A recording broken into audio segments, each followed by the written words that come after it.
Live from the softball complex on the campus of the College of Staten Island, you're watching exclusive women's softball coverage right here on CSI Sportsnet.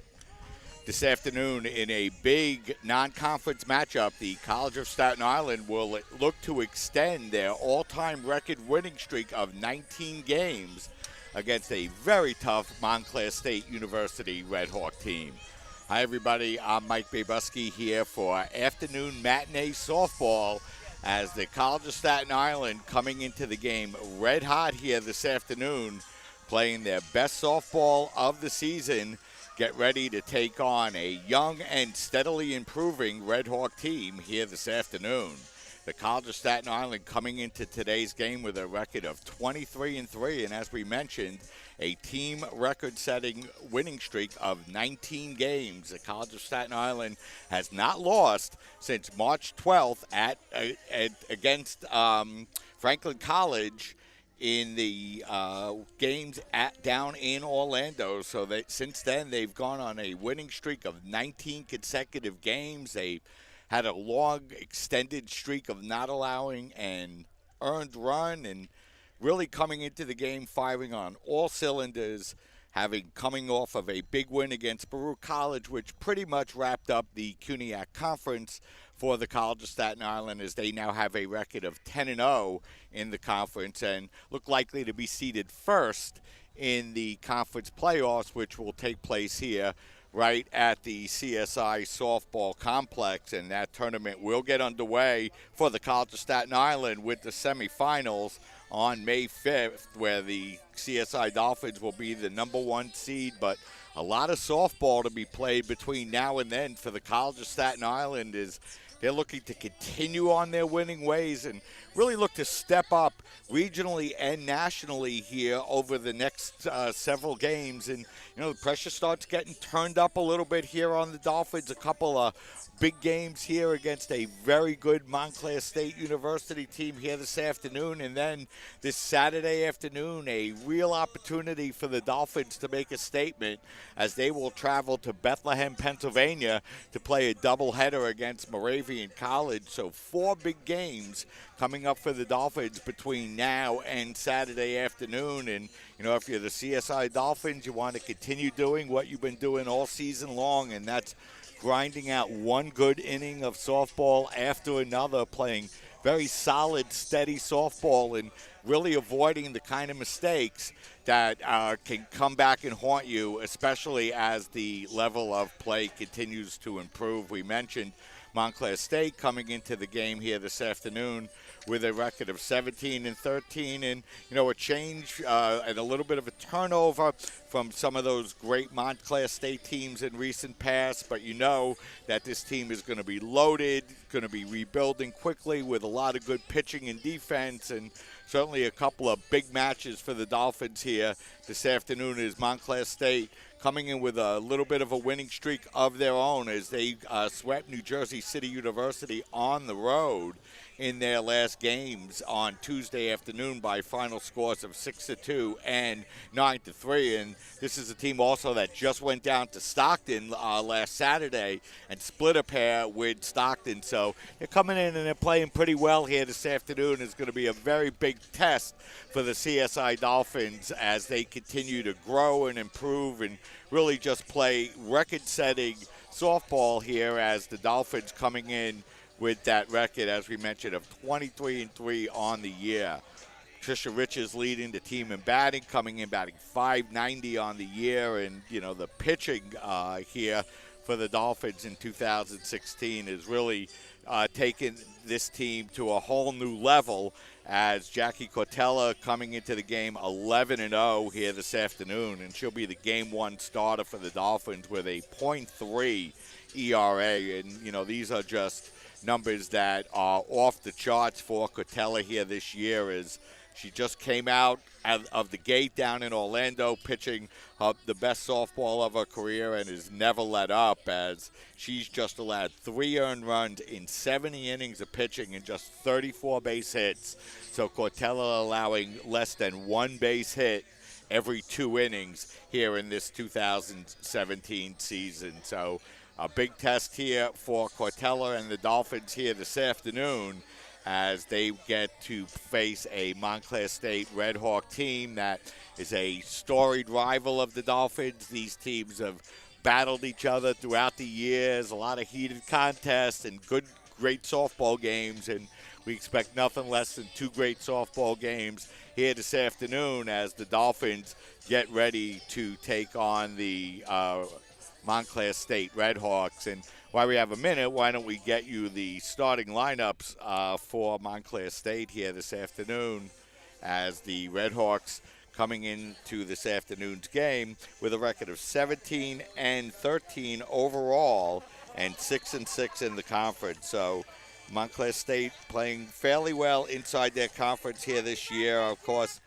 the Red Hawks in an extremely tough conference and really looking to bounce back here in the second half of the season as the Dolphins are getting ready to play the Red Hawks. So we're just a moment or two away from the national anthem, but before the anthem, why don't we get you the starting lineups first for the Red Hawks here this afternoon.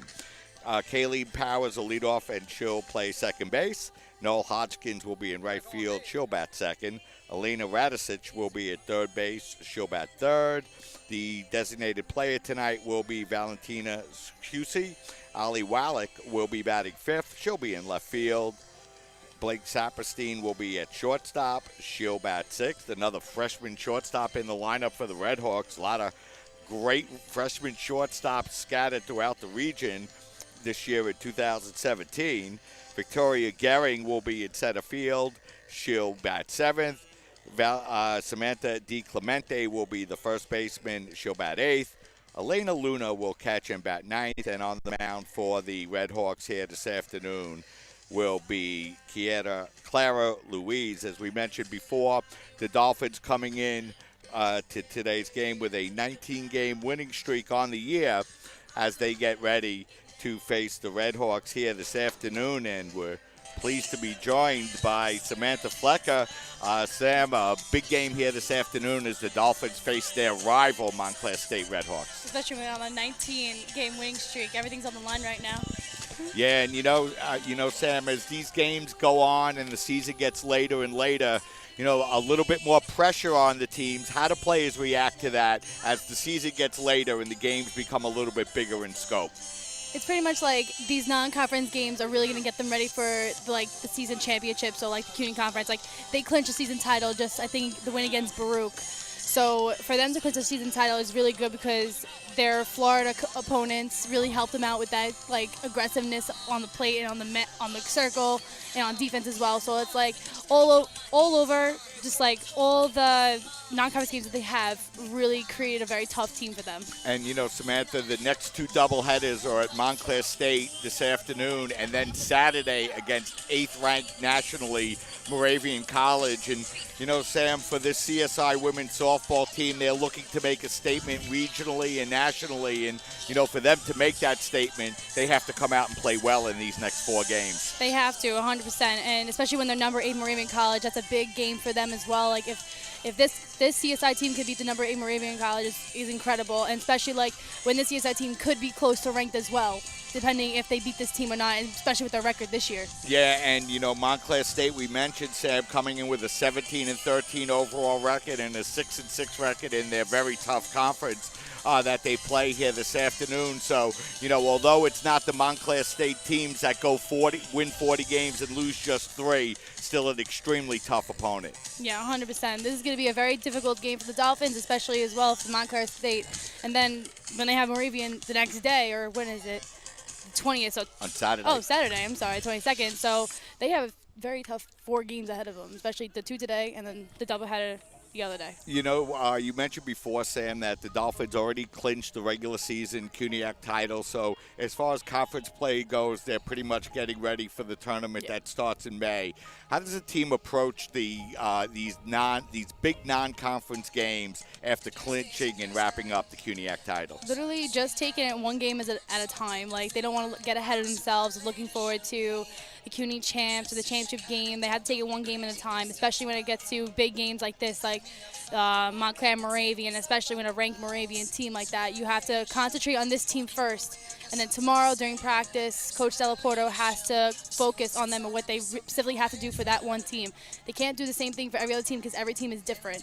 And for the Dolphins here this afternoon, Sam, it's going to be Jackie Cortella on the mound. And, you know, Jackie coming in with an 11-0 record and a .30 ERA. And, you know, those are really numbers that are off the scale of normal collegiate academic, or I should say performance numbers. 100%. Like, I've never seen a pitcher when I'm here, my whole 3 years here, I've never seen a pitcher under a 1 ERA or maybe like a .90 ERA. So for her to have below half of a 1-run ERA, it's incredible. Like, that's extremely difficult for her to do, but she's taking it well. She's shutting down teams. She's doing her job at the plate and in the circle. So she's doing a job for her senior year.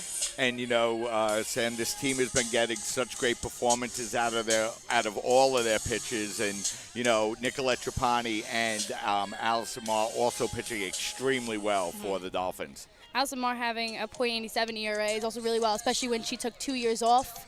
And the fact that she is back in the circle for the Dolphins this year is actually really helping them out with their wins as well, especially Nicolette Trapani as a junior. So she's staying at a 1 ERA, which is good for the Dolphins as well, because when Catella leaves and she graduates, they have Trapani to lean back on for another year. So the Dolphins out on the field, and it seems like there's a little bit of a delay in the start of this game here this afternoon, as it's a little after 3:30 and the play is not out on the field yet. So why don't we step aside for just 1 minute and we'll see, and we'll be right back.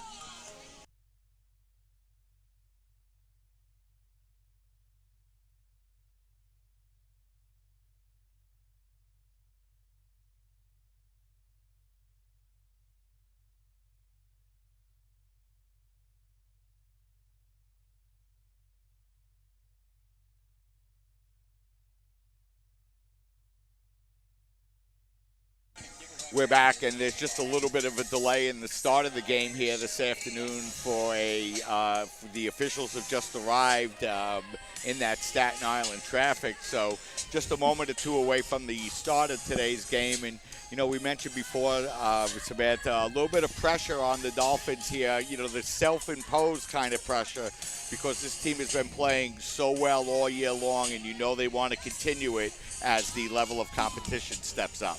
They have a great chance today to win, especially the next few games they have in their schedule, which are very tough games. They have a very great chance to win if they just play their game and shut out teams that they've been doing and keep playing their games. When they're in the circle at the plate and defensively, they'll be great. They'll be in perfect position.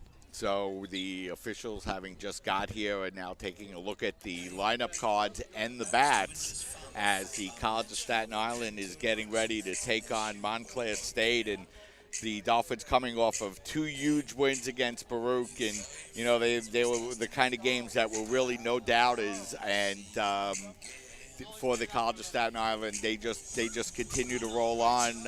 You know, this is a team that is just firing on all cylinders, and a 19-game winning streak coming into today's game. It's all the chemistry that they have together as one team, which is very important if you want to be on a team just like this one, who's on a great winning streak for a great season and a record-breaking season, because they just recently brought their all-time longest streak, which was 16. That was 2 games ago. I think it was against Hunter College when they just broke it. So all the chemistry that all the girls have, that they're all friends, they're all working well together. It's just they're all comfortable just being on the same team. Yeah, and, you know, they've just been performing really so well this year. They're hitting .365 as a team. They have 17 home runs, and really, you know, everything just going on all cylinders for the Dolphins. So we're just moments away from the start of the game here this afternoon. We're waiting for the umpires to take the field and to have the exchange of lineup cards here this afternoon, as the College of Staten Island on a 19-game winning streak. They have a team ERA that's under a run a game. And, you know, again, these numbers are just off the scale of what you expect to see in Division III softball. Exactly. Like, you would expect them to be a D1 or a high D2 school. Like, with their numbers, it's incredible that they're a D3 team. I mean, all of College of Staten Island is a D3 team, but to be honest with you, the softball team goes beyond the D3 league. Yeah, as they get ready to face Montclair State University here this afternoon. And, against Montclair State, the Dolphins have struggled a little bit, although they played much better recently. They have an overall record of 4-21-1, but 4-5-1 in their last 10 games.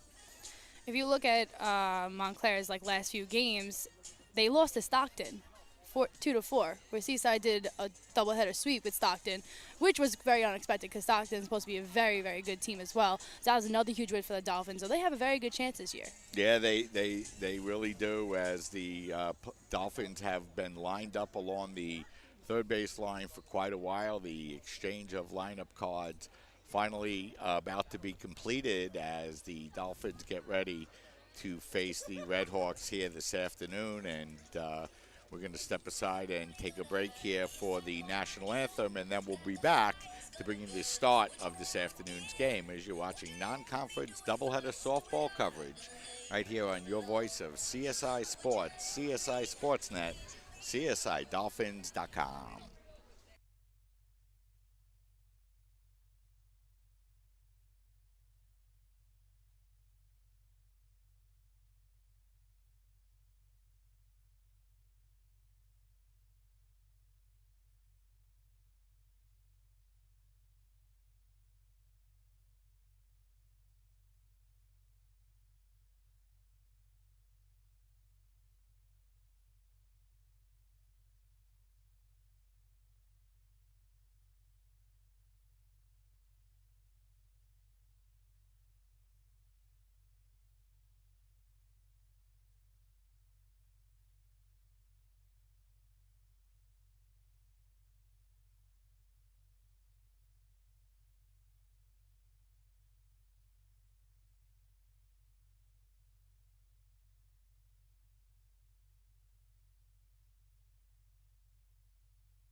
We're back, and we're just moments away from the start of this afternoon's non-conference doubleheader between the College of Staten Island and Montclair State University. The College of Staten Island coming in one of the hottest teams in the country with a 23-3 overall record and a 19-game consecutive winning streak, undefeated in conference play at 10-0, and they will take on Montclair State University 17-13, 6-6. in conference play so far this year in 2017. And as we mentioned during the pregame, Samantha, big non-conference doubleheader for the Dolphins here this afternoon. Dolphins really have to be on their game today to limit their errors to maybe at least one each game today, because Montclair would take advantage of those little errors and actually maybe defeat the Dolphins and break their 19-game win streak. Yeah, and you know, one of the things the Dolphins have done so well during this winning streak, Samantha, especially against the better teams, has been not to make those errors in costly situations. And, you know, of course, one of the keys to winning softball is good defense. Of course, and the Dolphins this season, like, could tell in the circle, especially. She's been playing defensively very well this season. That's what actually is helping them get on this 19-game win streak. And it's not just Catella, it's everyone. Trish Richards at shortstop, first baseman, everybody. So the College of Staten Island has Jackie Cortella out on the mound warming up for the Dolphins here this afternoon. Cortella coming in undefeated on the season with a record of 11-0, a .3 ERA, as she continues to pitch just record-setting softball for the Dolphins. To get you her numbers on this 2017 season, 11-0, 11 starts, 10 complete games, 4 shutouts. In 70 innings, she's allowed 34 hits, 9 runs, only 3 earned, 13 walks, 55 strikeouts, and opponents are batting just 142 against her. And, you know, Samantha, you can't pitch any better than that. Of course not. Today's also a big day for her because I also know that it's her birthday as well. So a big win for her in the circle today is also going to help her celebrate her birthday on a happy note. Yeah, so a big happy birthday game coming up here for Jackie Cortella. And let's get you the Dolphins defensively here in game number 1. Nicolette Trapani at first, Antoinette Galbo at second, Patricia Riches will be at short, and Kirsten Marr will be at third. Nessa Joy in left, Christy Coangelo in center, Juliana Cortella in right, Jamie Holmes catching, and Jackie Cortella on the mound. And the first pitch is driven to center field. Coangelo going back, a way back, and she makes the catch for the first out. So Kaylee Powers hit that one a long way, Sam, on the first pitch, but Coangelo made the play. That shows how strong this team is on the plate. So you have to be very selective in what pitch you want to throw to them. So Powers coming up into the game, batting .394 on the year. And that's going to bring up Noel Hodgkins, the right fielder. Hodgkins, a .327 hitter, 33 for 101 with 8 RBIs. Left-handed batter for the Hawks, down in the count now, 0-1. And Cortella's pitch is going to be fouled down the left field line and out of play, and the count quickly goes to 0-2.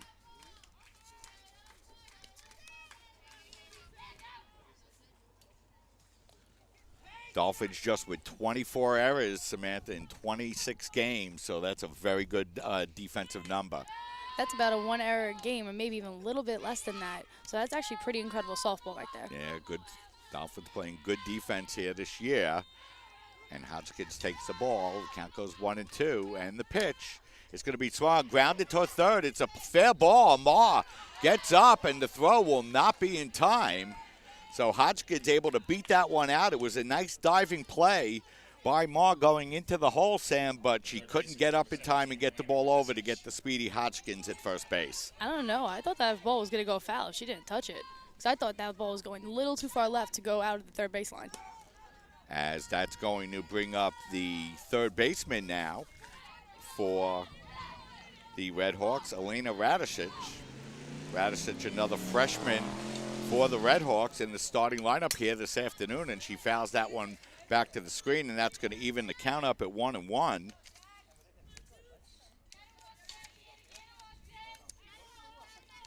So runner on first base on the infield single with 1 out for the Red Hawks. And that pitch is swung and grounded towards short, played there by Riches. She gets it over to Galbo for 1. Back to first, not in time, but the Dolphins do get the lead runner. So good defensive play that time by Riches to get the ball over to Galbo at second. She got it over to first pretty quickly, Sam, but not in time to get Radicic. You just had to charge the ball a little bit faster and get the ball out of her glove quicker, so then Galbo could get over to first base to get the double play. So 2 out, runner still on first base now for the Red Hawks. And that's going to bring up the cleanup hitter, the designated player, Valentina Cucci. And that pitch is going to be taken for a ball, so Cortella falls behind in the count now, 2-0. Catella's has to be ready today because she's going to be throwing a lot of pitches, more than she used to. And that pitch is going to be down low for a ball, and the count goes to 3-0. Valentina batting .300 on the year, 21 of 70, 4 doubles, 2 home runs, and 17 RBIs. And the pitch is on the outside corner at the knees for a strike, 3-1.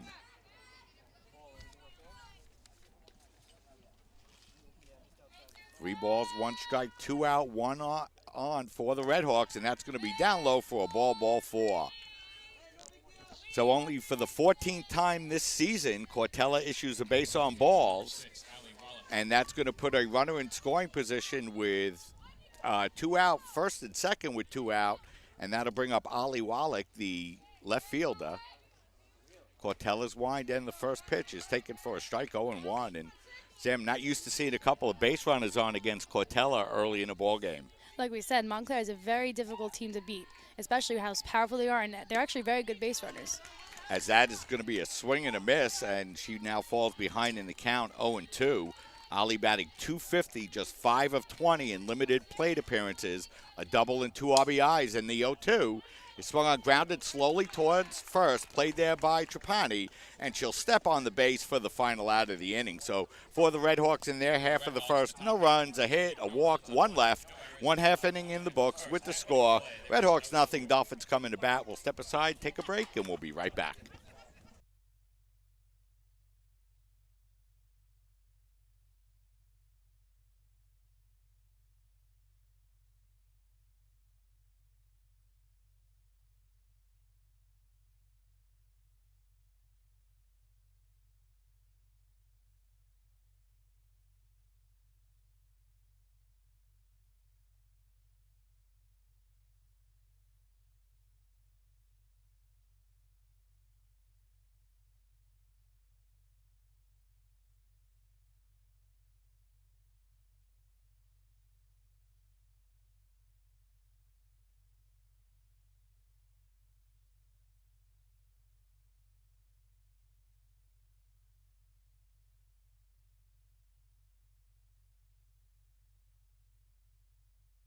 We're back as Montclair State able to put a couple of base runners on against Jackie Cortella in their half of the first inning, but Cortella able to get Wallach to ground out unassisted to Trapani for the final out of the inning. So the Redhawks leave 2 on in their half of the first inning, and it will be the Dolphins' opportunity to bat against Clara Ruiz, and we'll get you Ruiz's numbers in just a minute. But first, to bring you the starting lineup for the Dolphins today, my broadcast partner and women's basketball star, Samantha Flecker. Sam? All righty, to start off for the Dolphins, we have Jackie Cortella, who is a pitcher today.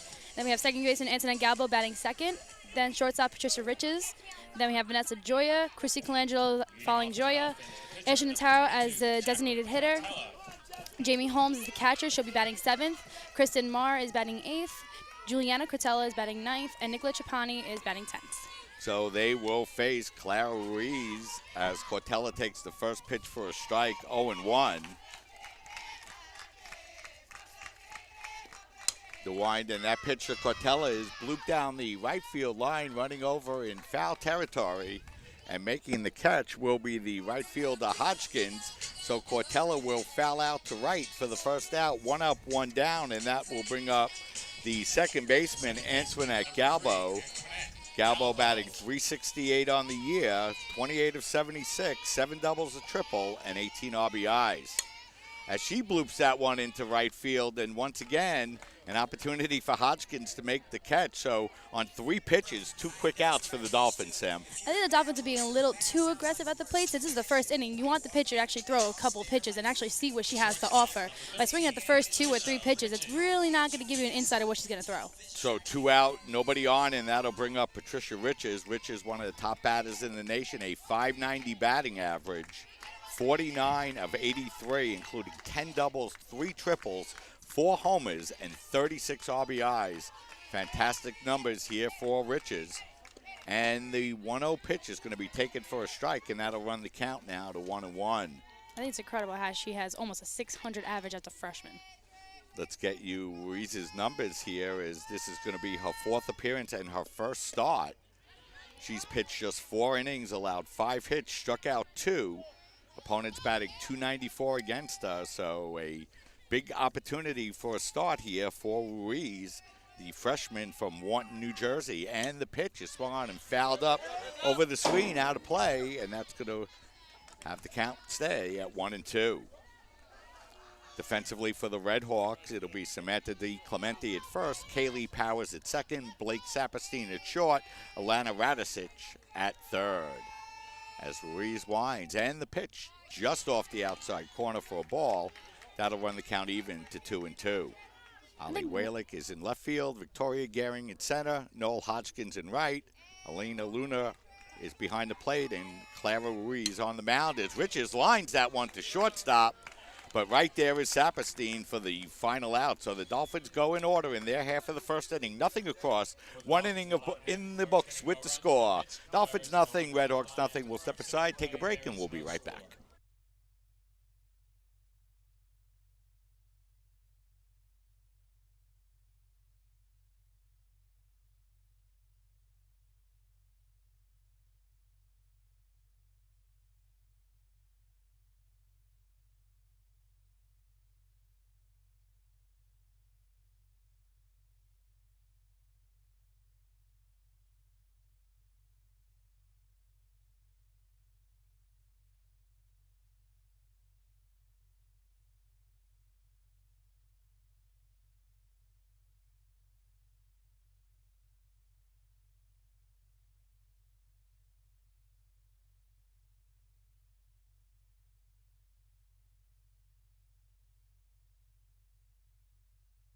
We're back, and we're getting ready for the top half of the second inning. The Dolphins were tied in order in their half of the first, and it'll be Saperstein, Gehring, and DiClemente, the 6, 7, and 8 hitters scheduled for the Red Hawks, but a good start for freshman pitcher Kiara Ruiz. It was 3 up and 3 down, but they just swung at a few pitches. The first 3 pitches where Dolphins hit at it, the first 2 batters. The one person, Patricia Richards, she actually kept her patience at the plate and actually let the pitcher throw the ball. So Blake Saperstein, the shortstop, will lead off, and the count even now at 1-1.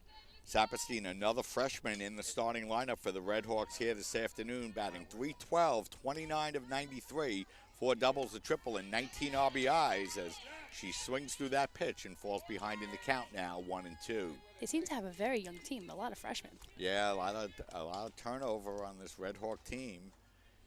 The wind and the pitch is swung on the ground to toward short. Richards is there. The gun over to first base in time for the out. And there you had an example, Sam, of the kind of arm Patricia Richards has at shortstop. She has a great range and a very good strong arm to reach the distance, especially for that play, which she had a backhand and adjust her body to actually make that play, because she was a really good distance away from first base. Yeah, she went deep in the hole in that one and able to come up firing for the first out. So that's going to bring up now the center fielder, Victoria Gehring, in the first pitch just off the outside corner for a ball, 1-0.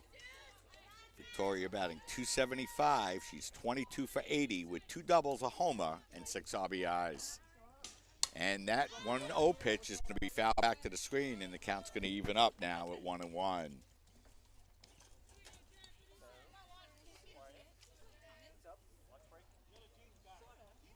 One ball, 1 strike, 1 out, nobody on here for the Red Hawks in the top of the second, and the 1-1 pitch is down low for a ball, 2-1.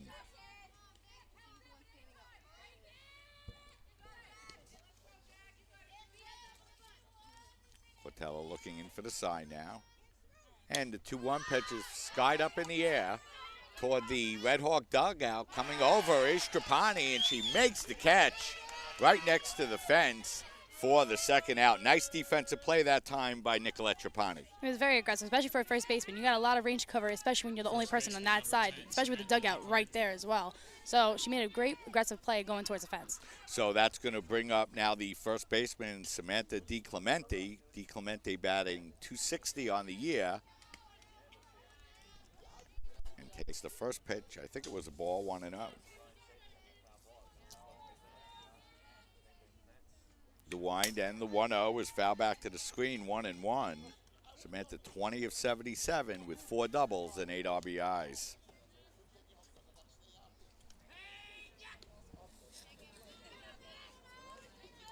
Cortella looking in for the sign. And the pitch is going to be swung on and fouled back down the right field line and out of play, and the count goes to 1-2. A lot of foul balls for both teams, all out of the not out of the park that you want to hit them straight away, but all behind the plate. So 2 quick outs here for the Redhawks, and Cortella's pitch very close, just outside and low for a ball, and the count goes to 2-2. And at times Holmes turns around, Sam to ask the home plate umpire where it was. That's hard. That strike zone's very tiny. And that's going to be popped up into left field. Joy is there. She's under it, and she makes the catch for the final out. So the Redhawks go down in order in their half of the second inning. Nothing across. 1.5 innings with the score. Dolphins nothing, Redhawks nothing. We'll step aside, take a break, and we'll be right back.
We're back, and we're getting ready now for the bottom half of the second inning. It'll be Joya, Coangelo, and Notero, the 4, 5, and 6 hitters, and they will come on and face Kiara Ruiz, and the freshman had a very strong inning in the first. Of course she did. She got the top 3 batters out, especially Riches, when she's one of the top batters in the country right now. So for her to get Riches out on the first bat, that's very incredible for her. So it will bring up Vanessa Joya. Joya is batting .397 on the year. Takes the first pitch for a strike, 0-1, and falls behind quickly now in the count, 0-2.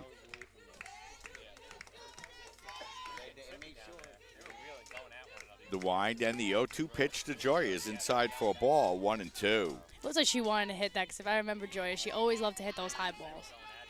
Vanessa, again, batting .397, 27 of 68, 4 doubles, and 3 home runs as she swings and lines that one in the gap between first and second, and no throw from right field as Joya beats that one out easy, and the Dolphins get their first hit of the afternoon. That was a great hit, especially when the pitcher tried to get on the outside of the plate away from Joya, so she got her arms extended just enough to reach that ball and poke it right between the first and second baseman. And that's going to bring up the center fielder, senior Christy Coangelo. The wind and the first pitch is Coangelo shows bunt, puts it down to third base, and the throw down to second base is just in time. Boy, that was a very close play at second base, but Joya gunned down.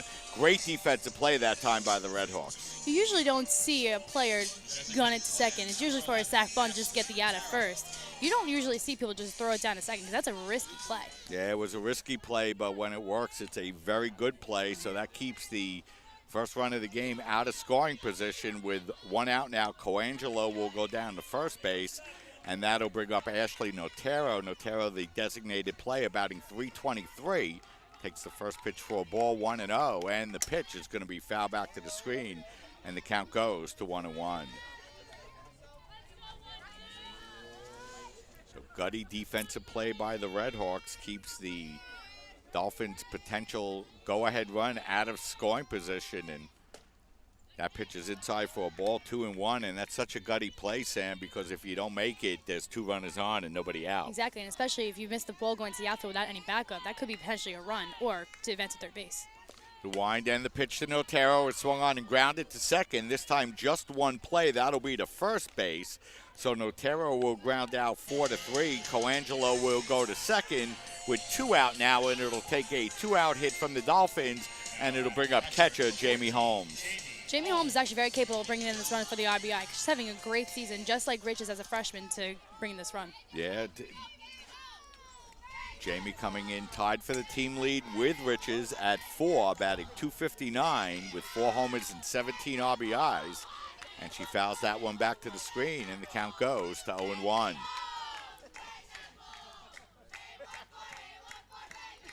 DeWine, the 0-1 pitch is swung out, popped up in the air. Ruiz is under it, and she makes the catch on the pitcher's mound for the final out of the inning. So the Dolphins get a leadoff single, but can get the base runners no further than second, so they're retired now in their half of the second. No runs, a hit, 1 left. We've played 2, no score. We'll step aside, take a break, and we'll be right back.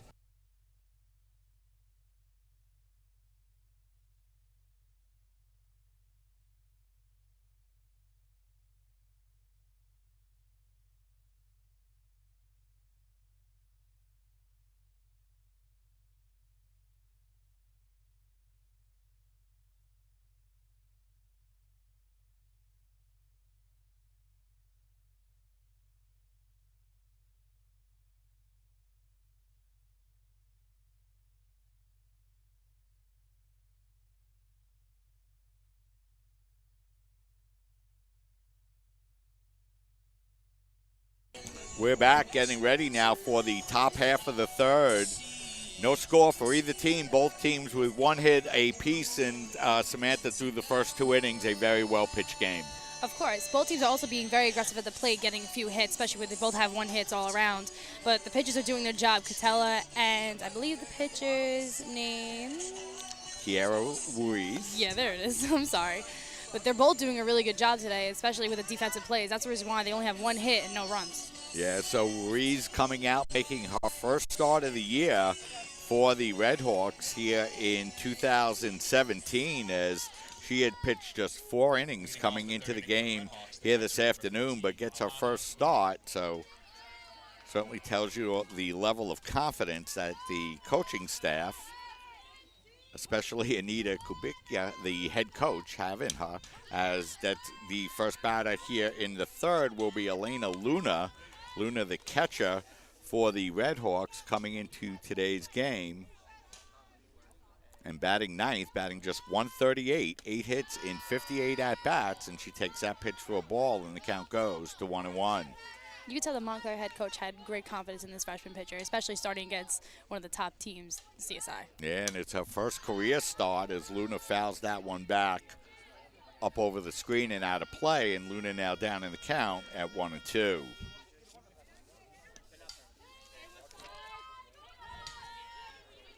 1 ball, 2 strikes, and the pitch is down low for a ball, and the count goes to 2-2.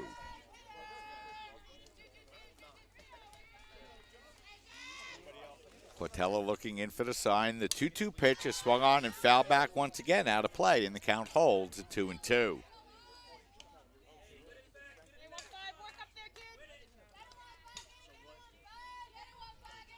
So 2 balls, 2 strikes to the leadoff batter here in the top half of the third inning. No score between the Dolphins and Red Hawks, and Portella down low for a ball. The count goes to 3-2. So second batter here this afternoon to take Portella to 3 balls. She's allowed 1 walk here this afternoon already. And the 3-2 pitch, and she walks the leadoff hitter, Sam, who came into today's game, as we mentioned, with a batting average well under 200. That's incredible. But she was very patient at the plate, especially with Catella, because Catella has a very wide variety of different pitches that she could throw. So the fact that she fouled off all of, like, I'm assuming her fastballs, was very clever for her. As the ball is bunted to Trapani, she's able to, she misses Powers on the tag, but able to throw it over to Galbo at second base. So the sacrifice will be successful, 3-4. Luna will go down to second base, and now the Red Hawks have a runner in scoring position with just 1 out, and that's going to bring up the right fielder, Noel Hodgkins. Hodgkins hit that ground ball down the third baseline that Ma made the diving play on, but could not get Hodgkins at first base, so she's 1 for 1. And the first pitch is taken down low for a ball 1-0, and it has been a pretty tight strike zone here this afternoon so far, Samantha. Of course, especially when your right-handed pitcher is going against a slapper. A slapper is always very difficult to defend because you don't never. Oh, and now we have a wild pitch. Or throw, I should say. Yeah, so that time the ball was grounded to third base. Ma's throw, Galbo could not get over to cover the throw in time. The ball went into the outfield, so that's going to be an error on the Dolphins, and that's going to put 2 Red Hawks on base now in scoring position. And, you know, these are the kind of mistakes, Samantha, that the Dolphins have not made all season long, and now an error has put 2 runners in scoring position with just 1 out, and the heart of the order to bat, as it'll be now the third baseman, Elena Radicic, to bat. As we said before, like if the Dolphins just eliminated their error count, they would be clinching this game right now. But the fact that 1 error, as Montclair has 0, that actually puts them in big trouble, especially when they have 2 go-ahead runners. So let's see if the Dolphins can bounce their way back now. The wind and the first pitch to Radicic is taken at the knees for a strike, 0-1.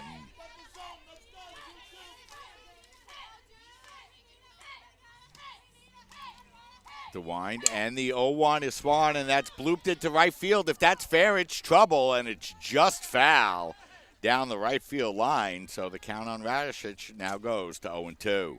It's crazy how Galbo almost just got there from second base. She has incredible speed. Yeah, she made a big run at the ball, and it was also in danger of falling in for a 2-run single. So now the count 0-2, and the pitch is outside for a ball now, 1-2. Radicic was out on a fielder's choice in the first. She's 0 for 1. Cortella winds, and the pitch is swung on and blooped into right field. Coming in is Cortella. She's there. Coming in a step or two, and she would have been out by about 20 feet had she come home as Cortella shows off that arm. What a gun in right field, Samantha. Of course. Cortella, the reason why Cortella is in that position is because she has a great arm to reach home plate, especially in that kind of situation. So that stopped the go-ahead run on third base from going home. Yeah, and Cortella's throw, a gun from right field, and they would have had Luna by a mile. So now it'll take a 2-out single as Valentina Cucci, the designated player, will be the batter. She walked in the first, so she doesn't have an official at-bat, and she takes the first pitch for a strike, 0-1. Cortella winds, the 0-1 is just down low for a ball, 1-1.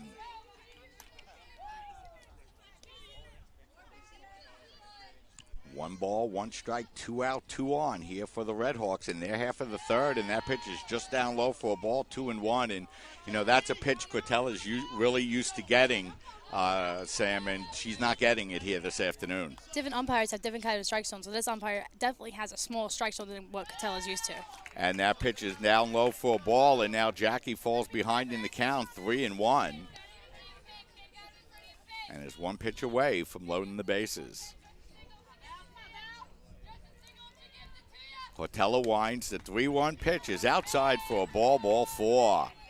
So Cortella, who only walked 13 batters in 70 innings coming into today's game, has already issued her second walk through 2 2/3 innings. The bases are now loaded with 2 out, and Ali Walick, the left fielder, will be the batter.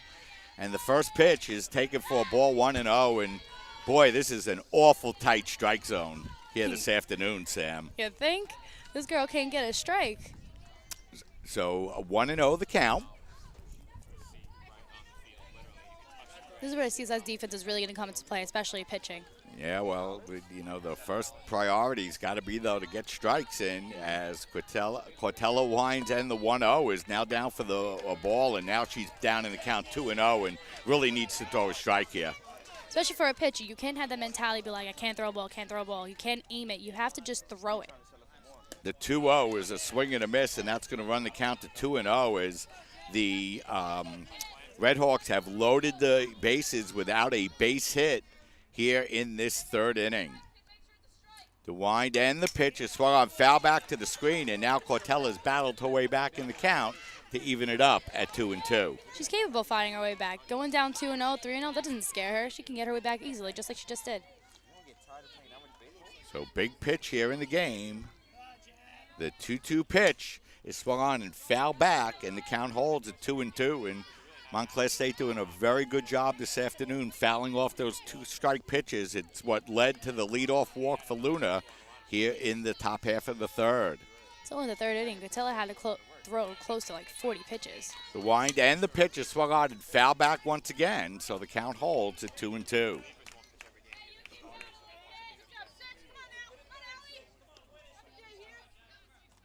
So 2 balls, 2 strikes, and it'll be the 7th pitch of the at-bat, and here it comes, and that's going to be fouled off again, so we'll go to pitch number 8 as the count holds at 2-2.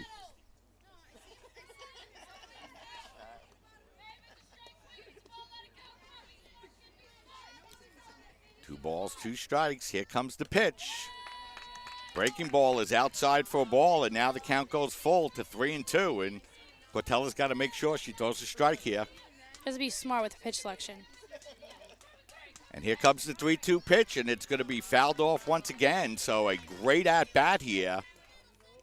And she's taken Cortella through 10 pitches and has the count full at 3-2. This batter's doing extremely well at the plate, being patient and waiting for the pitch that she knows she wants to hit. Really making Cortella work here in the third inning, and she's probably thrown a game's worth of pitches. Here comes the 3-2 pitch once again, and this one's going to be fouled and popped up in the air into short right field. Galbo drops back on the ball and makes the catch for the final out. So Cortella works her way out of trouble. No runs, 2 walks, an error, 3 left, 2.5 in the books with the score. Redhawks nothing, Dolphins nothing. We'll step aside and take a break, and we'll be right back.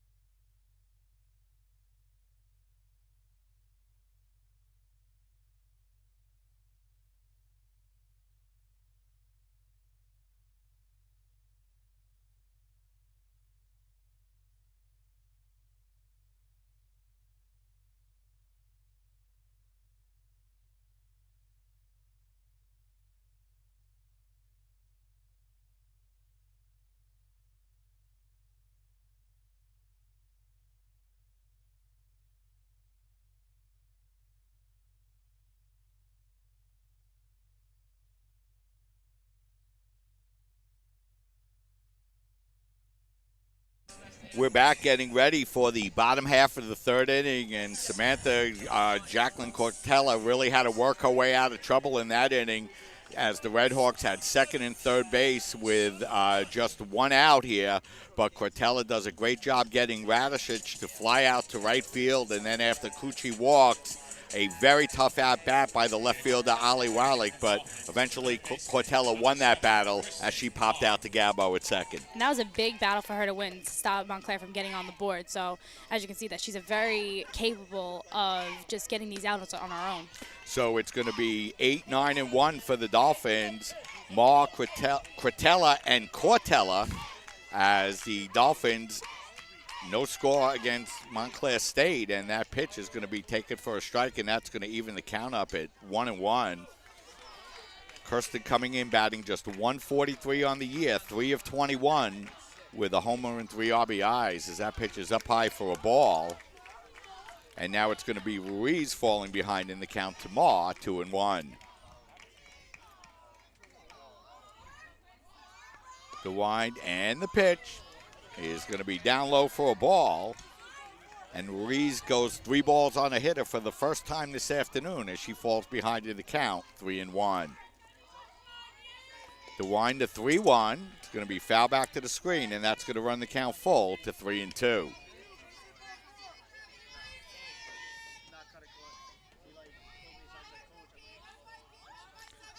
Three balls, 2 strikes, no one out. To Ma leading off here in the bottom of the third as she swings and misses, strike 3. A lot of the Dolphins are aiming for that high pitch. They think that they can reach it, but it's getting them on the swing. Yeah, so a strikeout for Ruiz. That's her first of the afternoon, and that's going to bring up Juliana Cortella. Cortella, her first at-bat of the afternoon. Batting .283 on the season, 15 of 53 with a homer and 17 RBIs as she falls behind in the count now, 0-1. The 0-1 is fouled off right back up over our heads out of play. So Juliana quickly behind in the count now, 0-2.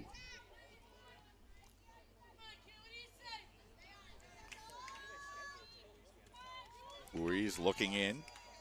And the 0-2 pitch is that's fought off the hands, and that's going to bounce and be picked up in fair territory, and that's going to be a pop single. And, you know, Sam, I thought on that play the first baseman might as well let the ball go and see if it was going to go foul because there was no way they were going to get Quintella at first base. That's exactly what thought she was going to do, is like the ball's going to spin out to go out of what's the word I'm looking for? I'm just blanking out real quick. To go foul. There we go. I'm sorry. I'm blanking out. But she could have just ran and got that ball as well. So that's going to be the second base hit of the afternoon for the Dolphins. Quintella will be on first base with just one out. Quintella with no stolen bases thus far on the year. And Jacqueline Cortella is the batter as Cortella launches that one deep down the left field line, but just foul. Cortella making a bid for a home run on that 1-1 pitch, but just foul down the left field line. Just like when she hit against Purchase College, all of her hits were fouled so far left, but they were out of the park. So big drive that time by Cortella as she tried to open up the scoring here this afternoon, but ball good 10 feet foul. Evens the count up at 1-1, and that pitch to Cortella is down low for a ball 1-2. Boy, 1 ball, 2 strikes to count. You can tell nobody liked that call, especially the fans. 1 ball, 2 strikes, 1 out, and the pitch to Cortella, and she swings and skies this one to center. Guerin coming in, she's under it, and she'll make the catch for the second out. So Cortella flies out to medium center field for the second out. 2 outs and a runner on first base, and that's going to bring up the second baseman now, Antoinette Galbo. Galbo flied out to right in the first. She's 0 for 1.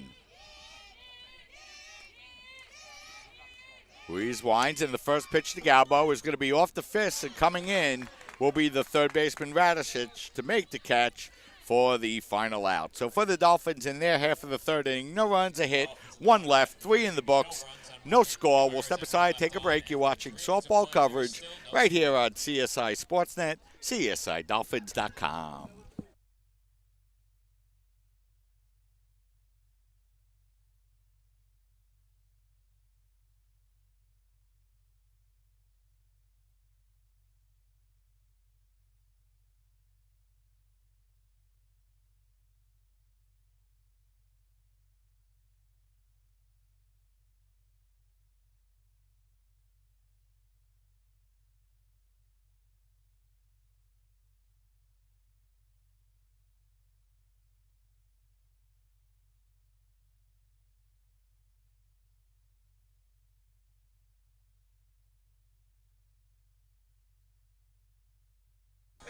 We're back getting ready now for the top half of the fourth inning. No score between the Dolphins and the Redhawks. The Dolphins picking up a hit in their half of the third inning, and both teams with big opportunities, Samantha. First, the Redhawks with second and third, 1 out. They loaded the bases with 2 out. They couldn't score. And then Jackie Cortella launches one deep down the left field line. It's all going to be defense, and as you can see, both teams are playing remarkably well defense, especially the pitchers.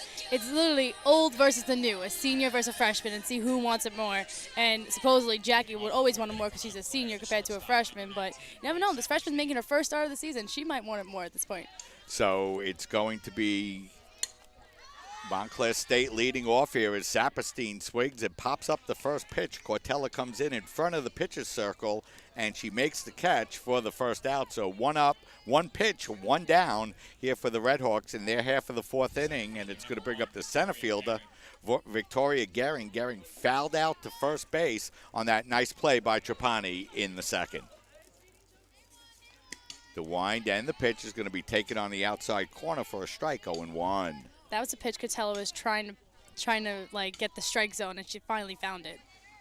So she gets ahead in the count 0-1, and that pitch is going to be foul back to the screen. So Cortella gets ahead in the count now quickly at 0-2.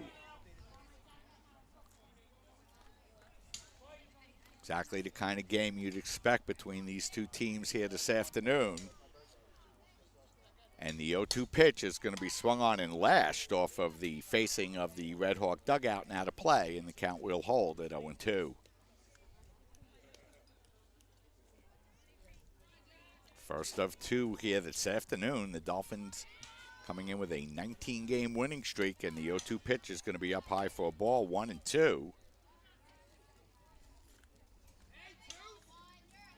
As Cortella now ahead in the count 1-2 with one out here in the fourth. The pitch is going to be fouled off out of play again, and the count will hold at 1-2. Can we just count how many foul balls Montclair has? It's a lot, especially with 2 strikes, doing a very good job against Cortella, fighting off those pitches and keeping those at-bats extended as they do it once again, and that's foul back to the screen at count 1-2. And you know, while we have a minute in play, we should mention that Jackie Cortella was named the Fast Pitch News Player of the Week here nationally. As she continues phenomenal pitching here, as that one is going to be swung on and lashed into center field, and that's going to be one hop in front of Colangelo, and that's going to be in for a base hit. So Montclair will pick up their second base hit of the afternoon. They'll have a runner on first base with one out, and that's going to bring up the first baseman, Samantha DiClemente. DiClemente 0 for 1. She fly to left and gets ahead in the count now, 1-0.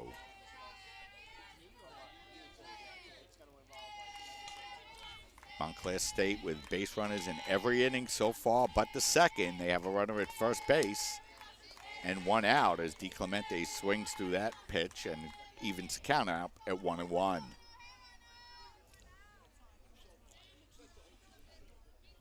One ball, one strike. The pitch, check swing, and the throw down to second base as it's off the glove of Ritchie's and rolls into short center field, but it will be a stolen base for Gehring as she's able to steal on Holmes, and Holmes has been very effective throwing runners out here, but a nice play that time by Montclair State. The ball in the dirt, and Ritchie's couldn't make the scoop at second base. Looks like Ritchie's wasn't even expecting that throw down to second base. She didn't even see the runner coming. So 2 balls, 1 strike now on DiClemente as she fouls that one back to the screen, and that's going to even the count up at 2-2. So for the second consecutive inning, Montclair State with a runner in scoring position and less than 2 outs. And the count now 2-2 on DiClemente. And the 2-2 pitch is popped up in the air. Riches is right there, and she will make the catch at shortstop for the second out in front of the second base bag. And now with 2 outs and a runner at second base, it'll bring up the catcher, Alana Luna. And Luna was the player that had that great at-bat in the third inning that led to the base on balls. You always have to remember that whatever sport you play, it could be softball, it could be basketball, soccer, it's all defense. Defense will win these games, especially close ones like this. As that ball is lashed deep into right center field, and nobody's going to get that one. It's one up against the wall. Coming in to score on the play will be Gehring. Luna will be down at second base. It'll be a 2-out RBI and a stand-up double for Alana Luna, and Montclair State takes a 1-0 lead. Big drive that time by Alana Luna as she drove the Cortella pitch deep into right center field. Colangelo went back on it but could not make the play. And that's going to bring up the leadoff hitter now, Kaylee Powers. Powers 0 for 1 in a sacrifice with Montclair State still in business with a runner in scoring position and 2 outs.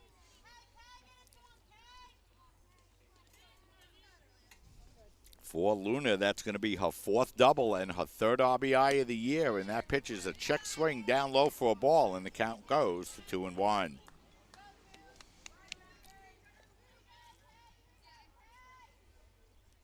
Two balls, 1 strike, 2 out. The pitch is outside for a ball, 3-1. So Cortella doesn't have the control today that she's had over her first 11 starts of the year. And the count now 3-1. The pitch is swung and blooped into center field. Coangelo's there, and she'll make the catch for the final out, but not before Montclair State gets on the board. Run, 2 hits, 1 left. We've played 3.5 innings of play with the score. Red Hawks 1, Dolphins nothing. We'll step aside, take a break, and be right back.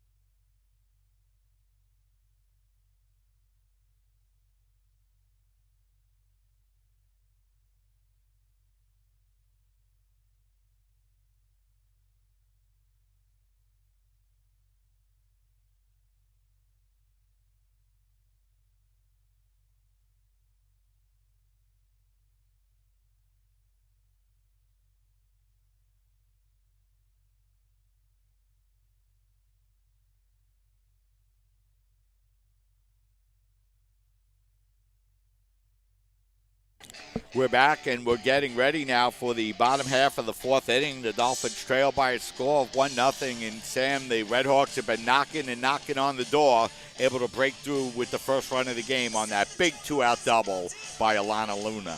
They've been very aggressive against Catella because Catella's never seen, well, she's not never seen. I mean, this season she hasn't seen a team this aggressive towards her for a very long time, I think since Orlando. So to see this kind of team go fouling off every single ball that she's almost pitching and having a nice deep double in like to the right field, center fieldish, it's very difficult for her to come back from that.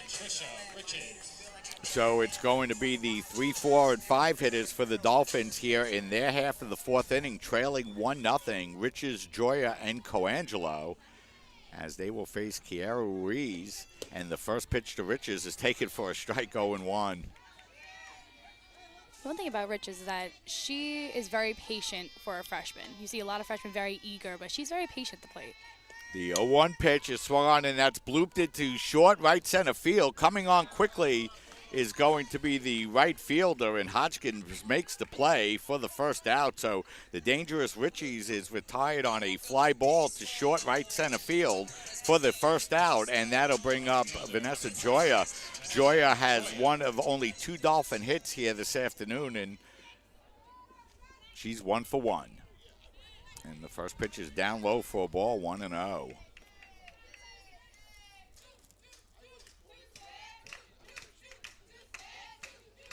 Ruiz winds the 1-0 to Joya. It's going to be inside for a ball, and that's going to run the count now to 2-0. Now she's throwing that inside pitch because if she remember that the outside pitch is what got Vanessa onto base. Joya with that opposite field single, and the pitch is going to be inside for a ball, and now Joya gets ahead in the count at 3-0. 3 balls, no strikes to count. And the 3-0 pitch to Joya is at the knees for a strike, 3-1.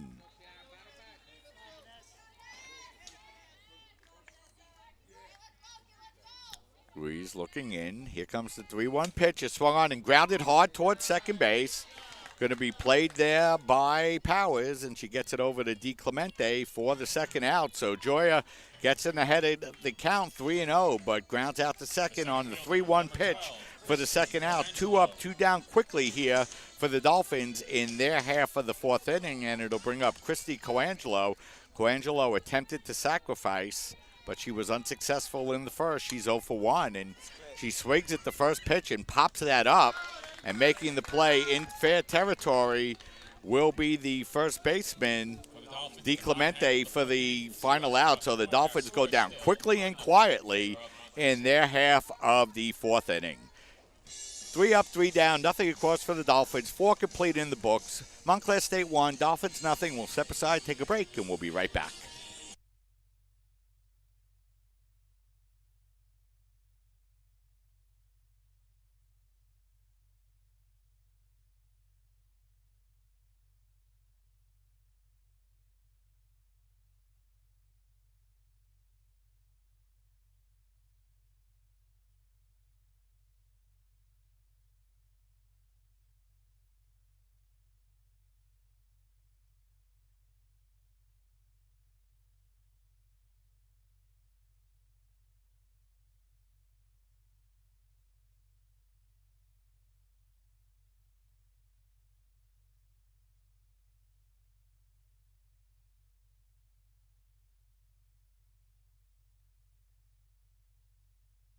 We're back getting ready for the top half of the fifth inning. The Dolphins trail by a score here of 1-0, but Sam, the story through the first 4 innings has been the starting pitcher of the freshman for the Red Hawks, Kiara Ruiz. She's doing an incredible job in the circle for the Dolphins team, because the Dolphins team have been very heavy hitters, especially the first 4 hitters, 5 hitters possibly.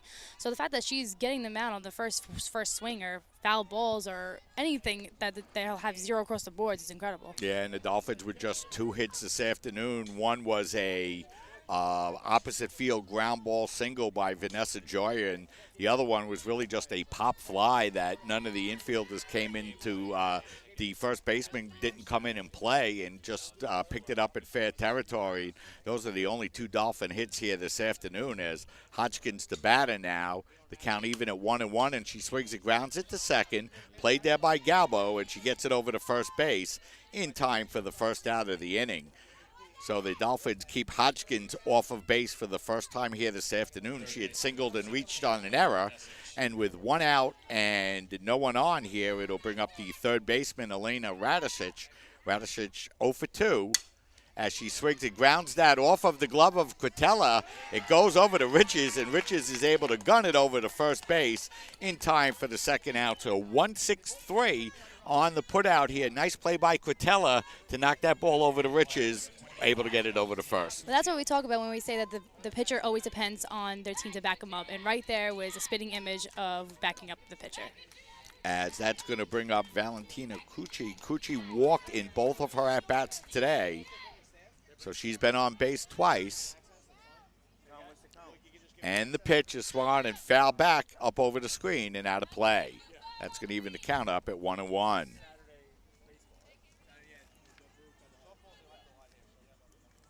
One 3-0 for the Redhawks. 0-2-1 here for the Dolphins as that pitch will be down low for a ball, and that's going to run the count to 2-1. 2 balls, 1 strike, 2 out. The pitch is going to be fouled back to the screen and over the screen, and that's going to run the count even at 2-2. I'm going to start keeping a tally of how many foul balls Montclair's hitting. Yeah, and really forcing Cortella to throw a lot of pitches. And they lead 1-0, and that pitch is going to be fouled back once again. And once again, the count holds at 2-2. So we're going to need a few more softballs here. I don't blame them because each foul ball is going behind us in the road where the cars are coming. Yeah. So 2 balls, 2 strikes, 2 out. Nobody on here in the top of the 5th. It's been a quick-paced, well-played game. Dolphins trail 1-0. And the 2-2 pitch is a swing and a miss, strike 3. So the Redhawks go down in order in their half of the 5th inning. The first strikeout of the game for Jackie Cortella, nothing across. We played 4.5 innings of play with the score. Montclair State 1, CSI nothing. We'll step aside, take a break, and we'll be right back.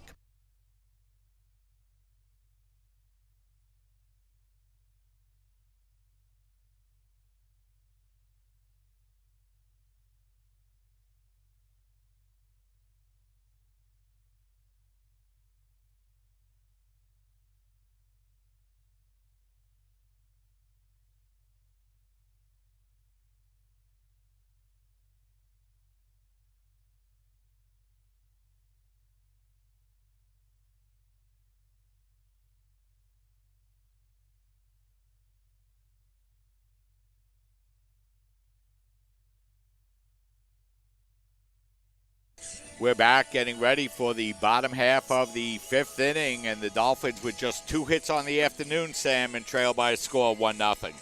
They have to be more aggressive at the plate. Like, Montclair is fouling off every single ball Catella has to offer. So if the Dolphins just be more patient at the plate and take the first pitch to see what this pitcher has to offer and stop, not only say stop, because if they have the first pitch, it's obviously a strike. You got to go for it. But they have to be more consistent with their pitches. Yeah, the Dolphins getting retired in their half of the 4th inning on just 7 pitches, Sam. So Dolphins need to be a little bit more patient, and it'll be Notaro, Holmes, and Moss scheduled to bat. And the first pitch to Ashley, and she swings and bloops that into right field, and coming on is the right field Hodgkins, but she can't make the play. It's going to be a bloop single and a good start for the Dolphins here in the 5th. So Notaro goes first pitch swinging. She bloops the ball down the right field line, gets the Dolphins' 3rd hit of the game, and that's going to bring up Jamie Holmes. And an interesting decision for Coach Porto, Sam. 1-0 to score, but your leading home run hitter at the plate. Of course, let's see, what's her batting average on the year? I'm trying to find it here. As that ball is bunted down the third baseline foul, count goes 0-1. So Jamie Holmes has a .259 batting average, and she's tied with Richards with 4 home runs. So she's not quite up there with Richards on her batting average, but she is capable of hitting a home run. So she attempts to sacrifice on the first pitch, falls behind 0-1. Let's see if the sacrifice stays on. It does, as she bunts it down to third and falls behind in the count now, 0-2. That will probably eliminate the sacrifice for Holmes. Jamie 0 for 1 this afternoon. She popped up back to the mound in her first at-bat. No balls, 2 strikes. The count, the pitch is swung on, and that's blooped over the head of the third baseman.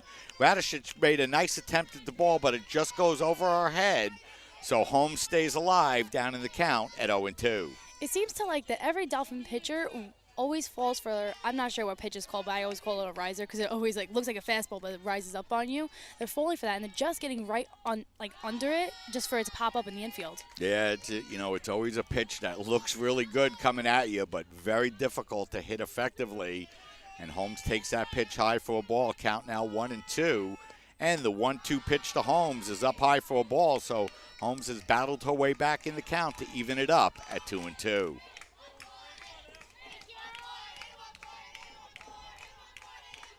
Ruiz looking in for the sign. The 2-2 is going to be popped up over our heads out of play, and the count will hold at 2-2. And that's the same pitch that's getting each Dolphin player today. So 2 balls, 2 strikes, nobody out. No terror at first base here for the Dolphins. In the bottom of the 5th, they trail 1-0. The 2-2 pitch, whoa, that was close, taken for a ball. Count goes to 3-2. No, with this umpire, you never know what he's going to call, especially with his strike zone. Yeah, it was a very close pitch. Holmes still alive, 3-2. The pitch is swung on, and that's a beautiful backhanded stab over the shoulder by the second baseman, Powers, and she gets it over to first base in time for the double play. That was a beautiful defensive play that time by Kaylee Powers, Sam. That looked like it was ticketed for right field. Instead, Powers leaps up high, snags the ball, and gets the double play. That was a very good play, especially when Notaro got just a little too far off the bag, just so she couldn't get back just in time. Yeah, and it looked almost like that ball was by her, as Marr will be the batter now. She struck out in the third. She's 0 for 1, but she almost reached behind her to make a beautiful stab at that ball and get the double play, as the pitch to Marr is in for a strike, and the count goes to 1-1. I thought that was really far off the plate. I thought that was in the other's batter's box. So 1 ball, 1 strike, 2 out now. The wind and the 1-1. Down low for a ball, and that's going to run the count now to 2-1. So Holmes hit the ball hard, but a beautiful defensive play that time by Kaylee Powers. Turns it into a double play, and now there's 2 out, no one on. The pitch to Marr is outside for a ball, and that's going to run the count to 3-1. She got ahead 3-1 in the count in her at-bat at the third, but a nice job by Ruiz, who came back to strike her out. The 3-1 is down low for a ball 4. So that just goes to show even more how big that double play was, as now the Dolphins have a runner on first base with 2 out, and that'll bring up the right fielder, Juliana Quintella. Bases loaded would be right now, and the pressure would be on the freshman pitcher. So we would be able to see how capable she is of in tight situations. But right now, with that double play, it prevented that. Yeah, big defensive play by Powers. The turning point in the game so far is Quintella lashes that one into right field, but once again, Hodgkins is there to make the catch for the final out of the inning, and Hodgkins has been busy in right here this afternoon, as that's going to be her 4th putout of the afternoon for the Dolphins. No runs, a hit, a walk, a double play, and 1 left. We've played 5 complete. 1-0 Redhawks. We'll step aside and take a break. You're watching softball coverage on CSI Sportsnet, CSIDolphins.com.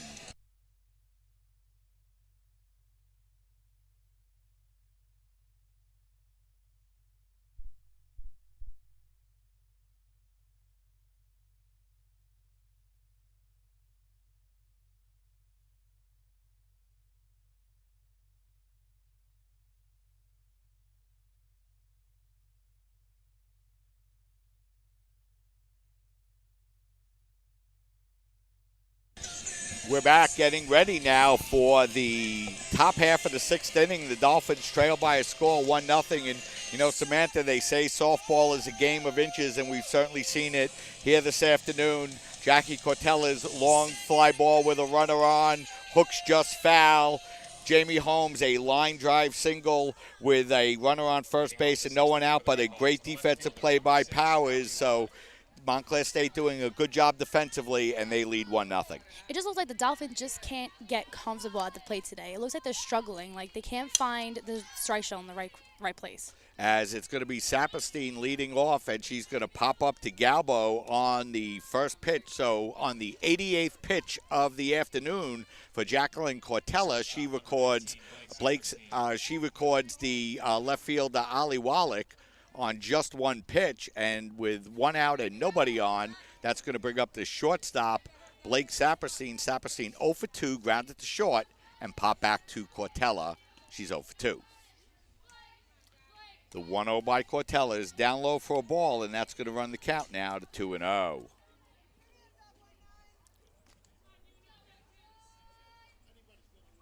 Two balls, no strikes, one out, nobody on for the Redhawks. They lead 1-0. The pitch is going to be down low for a ball, and Cortella falls behind in the count 3-0. And, I can't remember a single game all year long, Sam, where Jackie's had 3 balls on so many batters.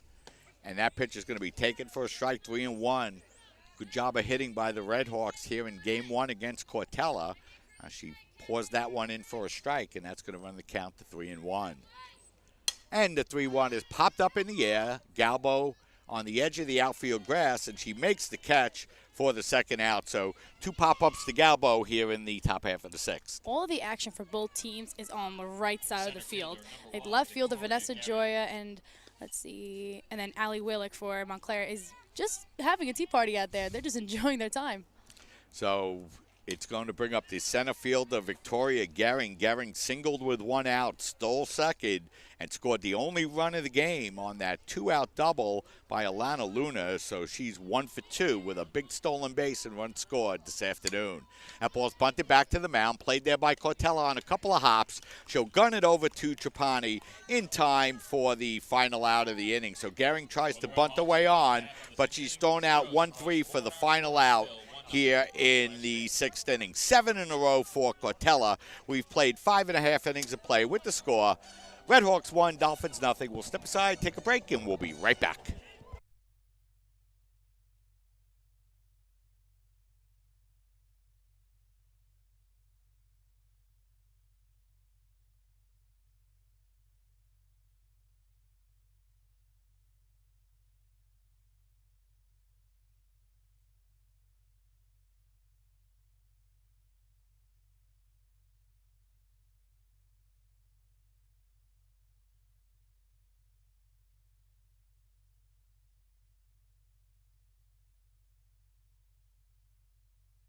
We're back getting ready for the bottom half of the 6th inning. The Dolphins trailing by a score of 1-0. And, Sam, Jackie does what she always does. She's battling and battling. She's retired the last 7 in a row.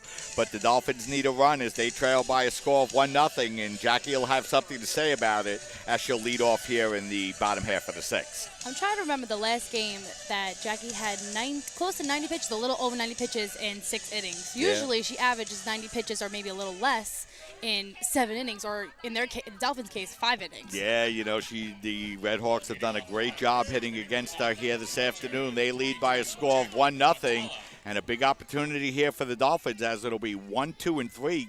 Cortella, Galbo, and Riches, and the first pitch by Ruiz is going to be up high for a ball, 1-0. And so far this afternoon, Sam, the top 3 for the Dolphins, 0 for 6. This is where the freshman pitcher Ruiz is going to start to crack down on her pitches and actually get the job done. And as you see, she's really getting the job done, holding Dolphin to scoreless. Yeah, and Ruiz making her first start of the year against the Dolphins this afternoon, doing a great job against the top of the lineup, holding them 0 for 6. The 1-1 to Cortella is going to be down low for a ball, 2-1. And we mentioned before, Sam, in Jackie's last at-bat before she flied out to center, hit one deep down the left field line. She's 0 for 2. The 2-1 pitch to Cortella is swung on and blooped up in the air. The third baseman, Radishit, will make an over-the-shoulder catch for the first out here. So once again, Cortella held hitless. She's 0 for 3 this afternoon. It's just that one pitch that's getting every batter. It looks like she's throwing the same pitch because it's working for her. And as you can see, it just made a little infield blooper just to the third baseline to make it easy out. Yeah, she's gotten a lot of those bloops here this afternoon, and that's going to bring up Antoinette Galbo. Galbo 0 for 2. And the first pitch, he bunts and misses for a strike 0-1. Galbo flied out to right and popped to third.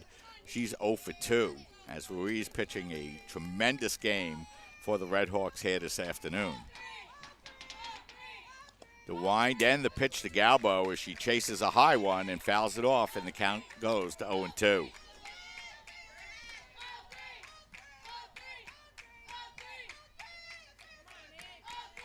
No balls, 2 strikes to count.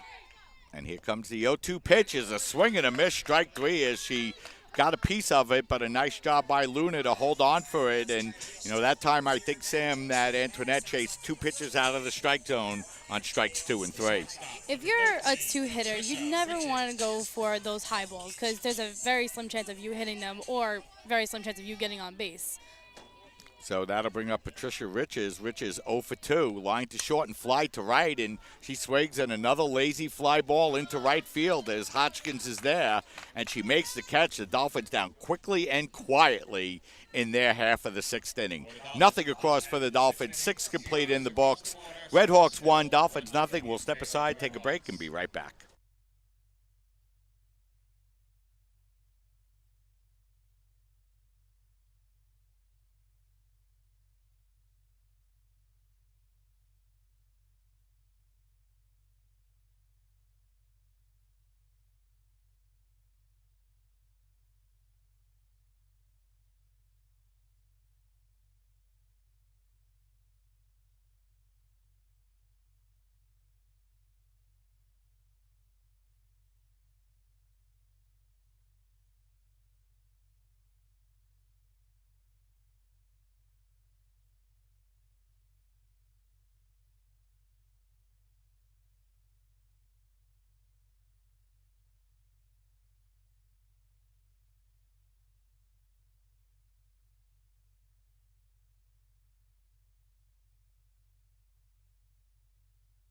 We're back, and we're getting ready for the top half of the 7th inning. 1-3-0 for the Red Hawks, 0-3-1 for the Dolphins, but Montclair State leading this one, Sam, by a score of 1-0.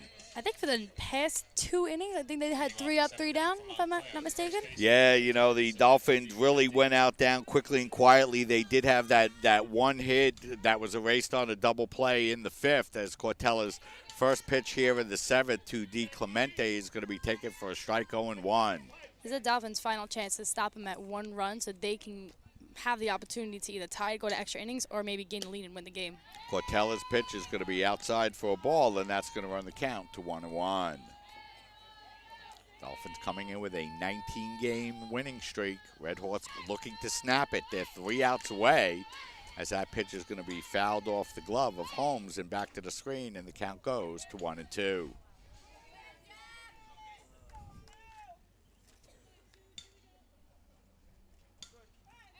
One ball, 2 strikes, and the 1-2 pitch is swung on and fouled back up over our heads, and the count holds at 1-2. I'm not kidding about those tallies. Next game, the 2nd game, I'm going to keep tallies of how many foul balls they have. Yeah, the Red Hawks doing a very good job spoiling a lot of 2-strike Cortella pitches here this afternoon, and that pitch is taken outside for a ball, and the count goes even at 2-2.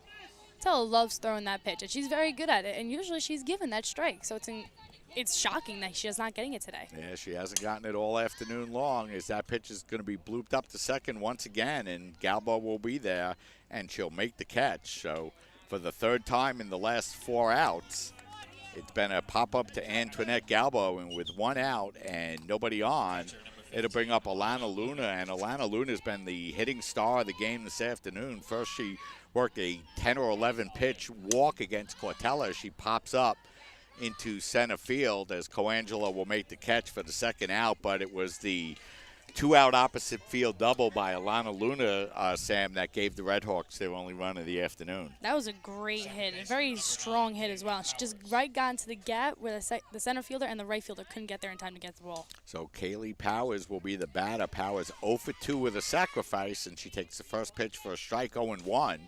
Looking ahead to the bottom of the 7th inning, it'll be Vanessa Joya, Christy Coangelo, and Ashley Notero for the Dolphins. And, you know, I can say with certainty, Sam, this is the first time that any pitcher has held Cortella, Galbo, and Patricia Riches to 0 for 6 in the game. As that pitch is going to be a swing and a miss, and the count goes to 1-2. Especially when they're the Dolphins' top 3 batters, especially over a 400 average, when Riches almost has a 600 batting average. So for a freshman pitcher to hold another freshman that has a 600 average to 0-3, I think she is on the day, or 0-4, close to it, is pretty remarkable. Yeah, and a nice job of managing by head coach Anita Kubica. Breaking out Ruiz as Coangelo goes back on the ball, and ball goes off her glove, and it's going to roll all the way to the wall. And Joya having a hard time getting the ball out of the glove, and coming all the way around to score on the play will be Kaylee Powers, as that was a drive into left center field, and I thought Coangelo was going to make a play on the ball. It went off her glove, and it's going to be scored a base hit and an error, so I guess it'll be a double and an error, but Powers will come all the way around to score, and Montclair State leads 2-0 off of another defensive Dolphin mistake. And if you ever noticed that we have 2 errors right now, and Montclair has 2 runs. So if they prevented those 2 errors, Montclair would be tied with them at 0-0. The wind and the pitch is swung, grounded to second. It's going to be played over to Galbo in time for the final out of the inning, but not before an unearned run scores on the double and the error. 1 run, 1 hit, 1 error, nobody left. Last chance for the Dolphins. They trail by a score of 2-0. We'll step aside, take a break, and we'll be right back.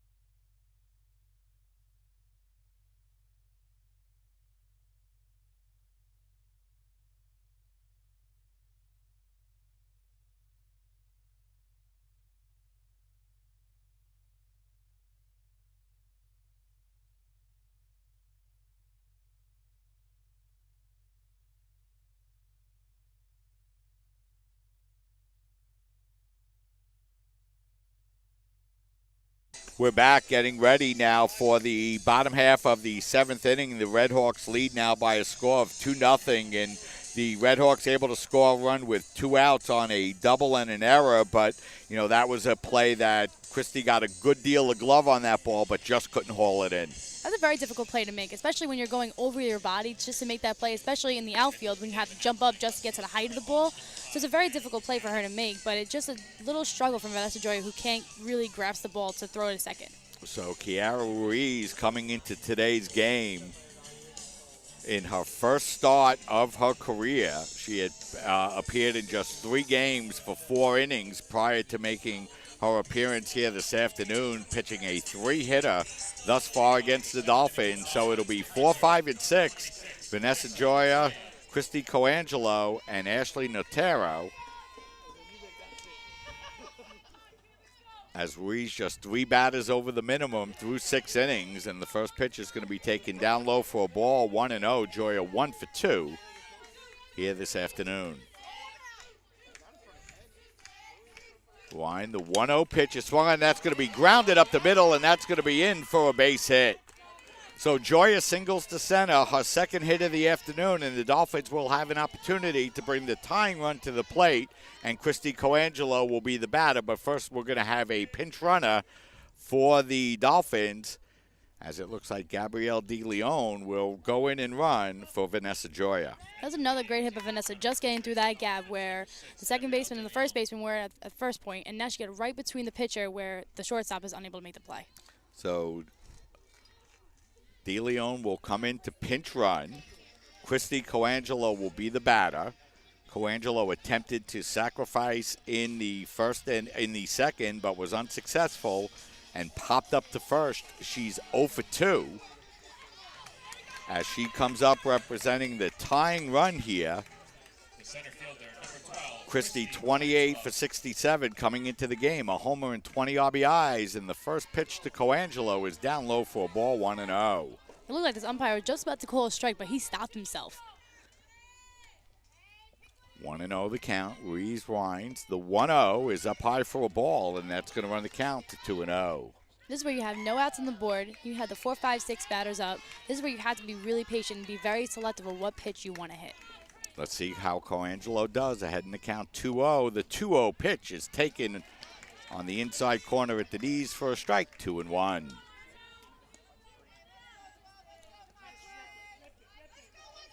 Two balls, one strike to count. Ruiz winds the pitch to Coangelo, high and outside for a ball, and that's going to run the count to 3-1.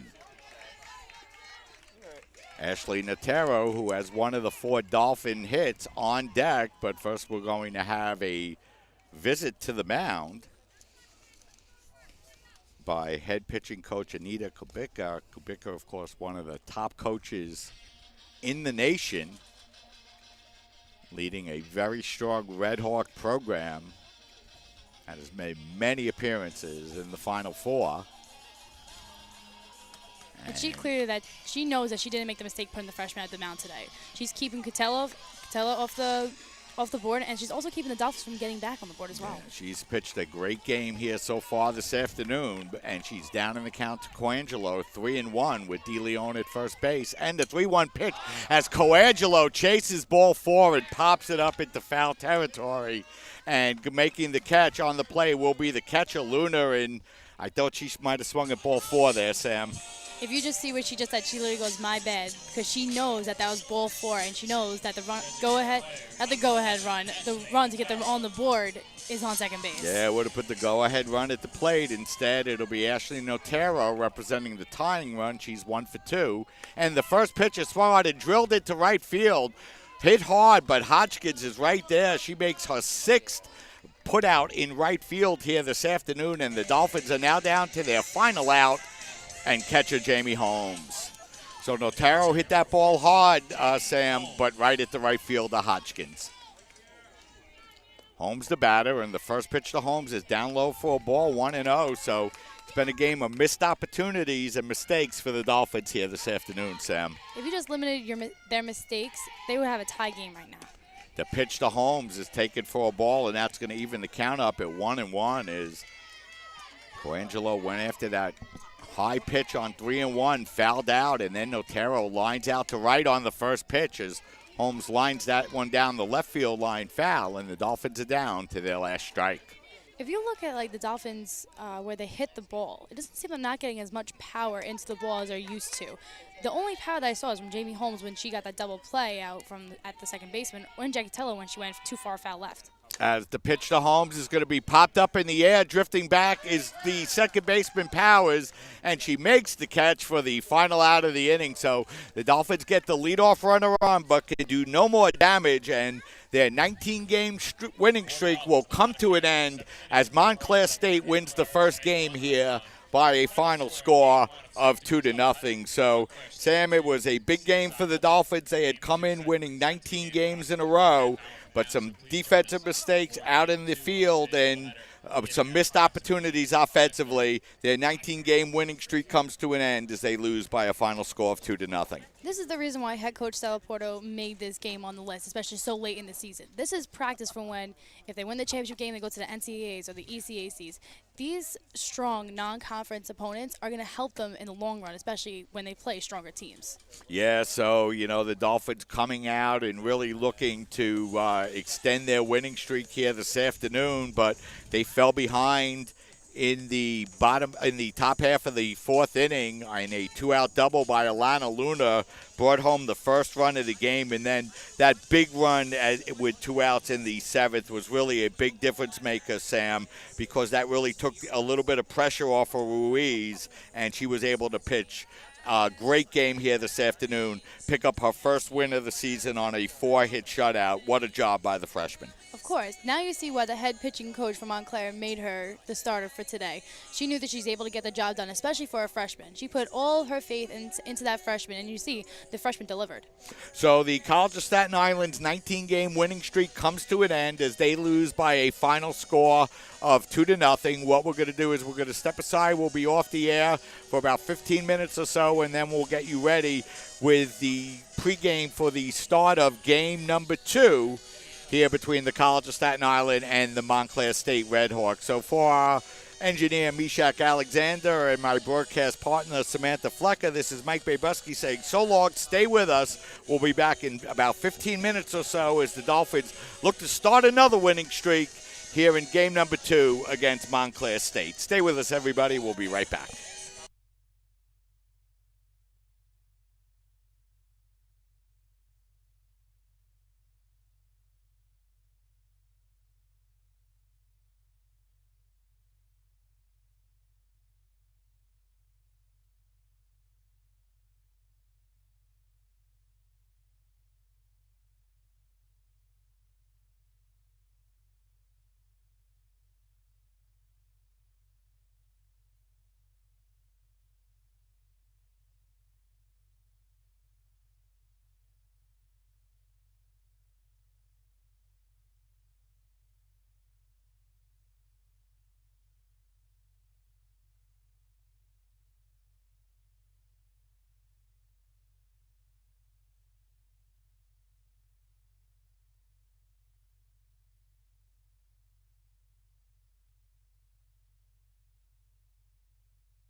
We're live at the CSI Softball Complex, and we're getting ready for game number 2 between the College of Staten Island and Montclair State University. The College of Staten Island dropped game number 1 by a final score of 2-0 as Jackie Cortella picked up her first loss of the year, dropping her record to 11-1 as Kiara Ruiz, in her first start as a Division III player, goes a complete game and throws a 4-hitter, and the Dolphins lose and have their 19th game winning streak snapped here this afternoon. So in game number 2, it'll be Nicolette Trapani looking to bounce back and end the Dolphins' mini one-game winning streak. And here to bring you the starting lineup she'll face in game number 2, my broadcast partner, Samantha Flecker. Sam? Okay, so starting off from Montclair, we have Kaylee Powers at second base, and then going second is a right fielder Noelle Hodgins. Third baseman is Elena Regic. She's batting third. Fourth is Valentina Gucci. She's the defensive hitter. Left field, we have Allie Willick. Then we have shortstop, what's her first name? Blake Sheverstein. First base, we have Samantha DiClemente. She's batting seventh. Eighth is Victoria Genrig. And ninth will be Alana Luna. So they will face Nicolette Trapani for the Dolphins here in game number 2 as Powers takes the first pitch for a ball and the count goes 1-1. It was Kaylee that hit that 2-out double in the top half of the 7th inning and came around to score on the error, and that gave Montclair State their big insurance run in the 7th. They win game number 1 by a final score of 2-0, and Trapani now even in the count against Powers at 1-1. As that ball is a one-hopper to Galbo. She gets it and guns it over to first base in time for out number 1. So Powers bounces out 5-3 for the first out here in inning number 1. And let's get you the Dolphins defensively here for game number 2. It'll be Jamie Holmes at first base, Jackie Cortella at second, Patricia Riches at short, and Antoinette Galbo at third as Noel Hodgkins is the batter. And the first pitch to Hodgkins is taken on the outside corner for a strike, 0-1. And Hodgkins had a busy game in right field in game number 1 and played right field flawlessly for the Redhawks. The 0-1 by Trapani is taken for a strike, and the count quickly goes to Hodgkins at 0-2. Noel 1 for 4 in game number 1. She also reached on an error for the Redhawks. DeWine, the 1-2 pitch is grounded foul, and the count holds at 1-2.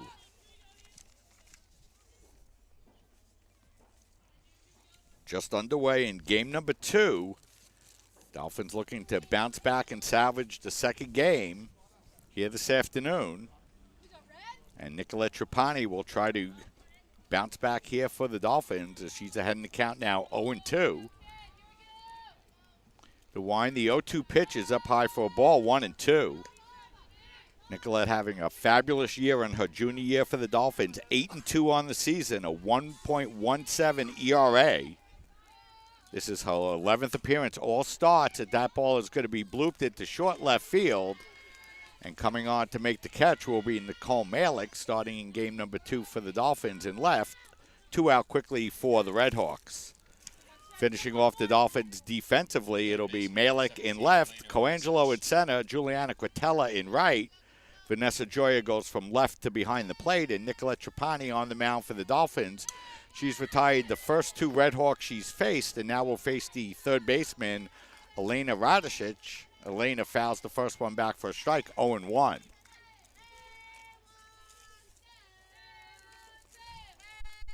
Elena went 0 for 3 in game number 1. And that pitch is on just off the outside corner for a ball. And that's going to run the count to 1-1 as Vanessa Joya asking where that was, just a little outside, says the home plate umpire. Is that swung on and driven into center field, but Coangelo has a beat on it, and she makes the catch for the final out. So nice start by Trapani. She retires the Redhawks in order. Nothing across, 1/2 inning in the books. Redhawks nothing, Dolphins coming to bat. We'll step aside, take a break, and we'll be right back.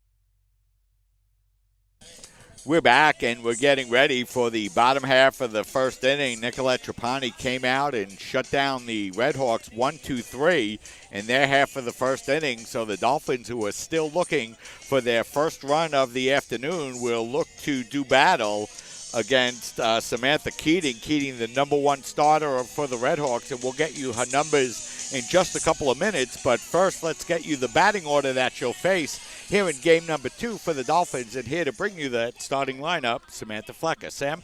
So starting off for the Dolphins, we have second baseman Jacqueline Cotella. Yes, Jacqueline Cotella. I keep saying Juliana. I keep getting them mixed up. Then we have third baseman Antoinette Galbo. Shortstop Patricia Riches. Batting fourth is Vanessa Joya, who's a catcher right now. Batting fifth is center fielder Christy Colangelo.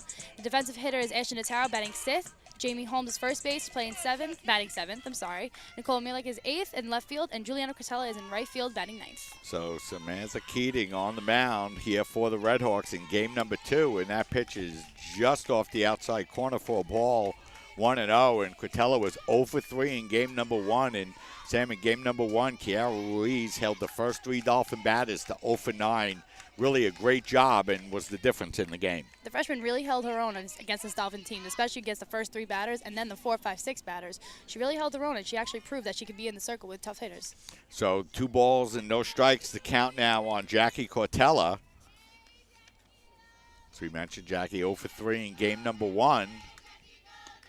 And that pitch is going to be taken for a strike. The count goes to 2-1. Samantha Keating on the year is 6-4 with a 1.78 ERA. This is her 15th appearance and 12th start, as that ball's outside for a ball, and the count goes to 3-1. She has 8 complete games. In 78 2/3 innings, she's allowed 75 hits, 30 runs, 20 earned, walked 23, struck out 28, and opposing batters are batting .244 against Sam this year. The pitch is swung on and grounded foul, and the count goes full to 3-2. You know, Sam, you mentioned during game number 1, a lot of Dolphins swinging very early in the count and really had trouble laying off that high pitch from Ruiz, who used it very effectively to get him out all game long. Exactly, and Cotella's actually doing a really good job on this new pitcher, who's their best pitcher from Montclair State. So he's actually making her run up the count, especially not swinging for the first pitch. And she's going to foul that one back out of play, so the count holds full now on Cotella at 3-2. 3 balls, 2 strikes, and the pitch is swung on and last foul, and the count holds at 3-2.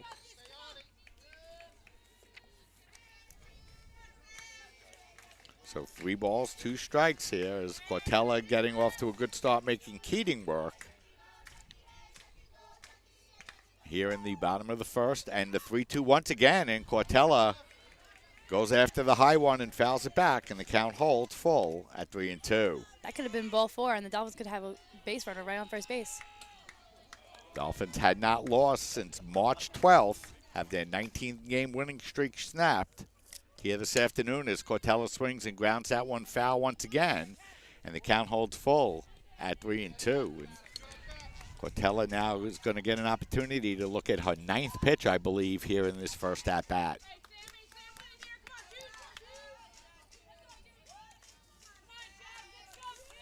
Keating looking in for the sign. She's ready. The 3-2 is swung on and lined into center field. Coming on and making the play will be Gehring for the first out. So she kind of took a hesitation step in that time, Sam, but came in to make the play easily for the first out. You got to give Jackie Cotella a lot of credit. 10 pitches in the first batter, and she's actually letting the pitcher work. Nevertheless, the last game, the first game with the freshmen, they swung in the first 2 pitches. In the first inning, she probably had 5 pitches. Yeah, so 1 up, 1 down here, and it'll bring up Antoinette Galbo. Antoinette also 0 for 3 in game number 1, and that ball is going to be bunted foul. I actually thought that bunt hit the bat twice, Sam, so I think it was going to be foul no matter where it ended up. And she's now down in the count, 0-1. Same defensive lineup here for the Redhawks in game number 2, with the exception of the starting pitcher, Sam Keating, as Galbo chases the high one, and that's going to even the count up at 1-1. Samantha DiClemente at first, Kaylee Powers at second, Blake Saperstein at short, Alana Radishich at third.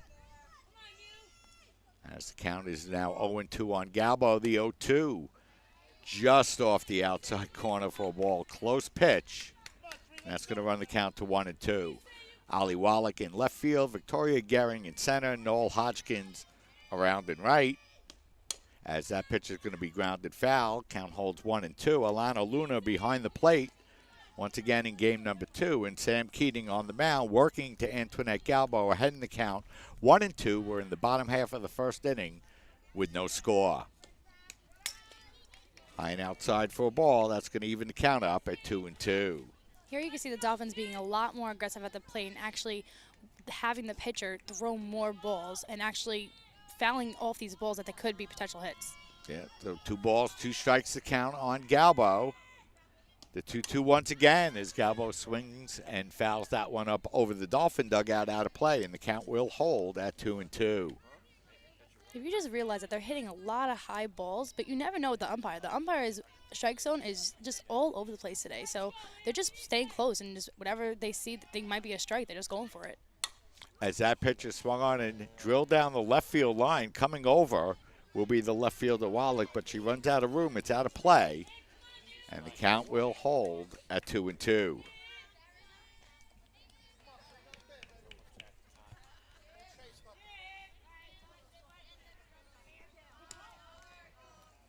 Keating looking in for the sign. She's ready. And the pitch is outside for a ball, and that's going to run the count full for the second consecutive batter at 3-2. Montclair State won 17 of the first 18 meetings between these two teams. The 3-2 is swung on, grounded to short, played there by Saperstein, and she gets it over to first base in time for the out. Nice play by the freshman shortstop. 2 up, 2 down for the Dolphins here in the first. Montclair State pitching has now hailed the top 3 Dolphins to 0-for-11 here this afternoon. So that'll bring up Patricia Riches. Patricia went 0-for-3 in game number 1. She lined out to short and popped out to right field twice. She was 0-for-3. Pitch is down low for a ball, 1-0.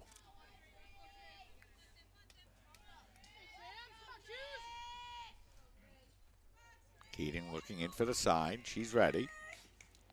The 1-0 is swung on, hit hard. Couple of hops to shortstop. Played there by Saperstein. Over to DiClemente in time for the final out. So both teams go down in order in the first inning. Nothing, of course, for the Dolphins. 1 inning of play in the books. No score between the Dolphins and the Redhawks. We'll step aside, take a break, and we'll be right back.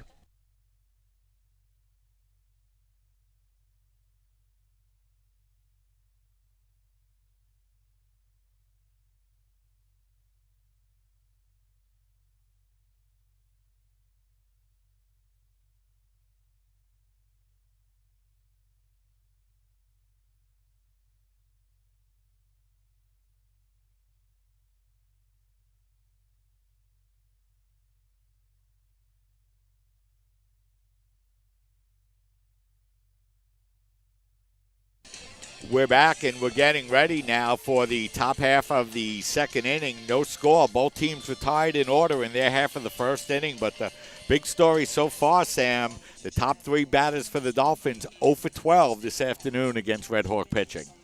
Well, when they went up against the freshman pitcher, they literally just went against the first 2 pitches they saw, or even the first one. But now they actually improved and actually taking their time and being patient and actually letting the top pitcher, Sam, throw a lot of pitches.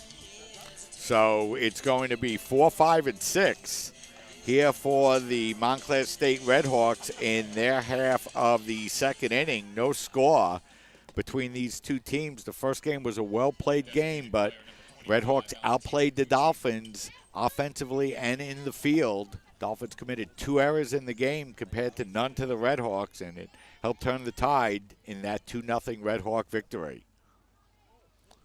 Victoria Cucci, the batter, and she takes the first pitch for a ball, 1-0.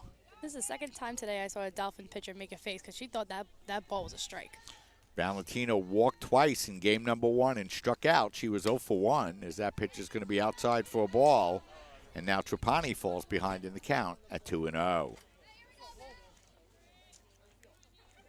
Trapani, another Dolphin pitcher, having a fantastic year here in 2017, as that's at the knees for a strike, 2-1. 8-2 with a 1.17 ERA in 54 innings.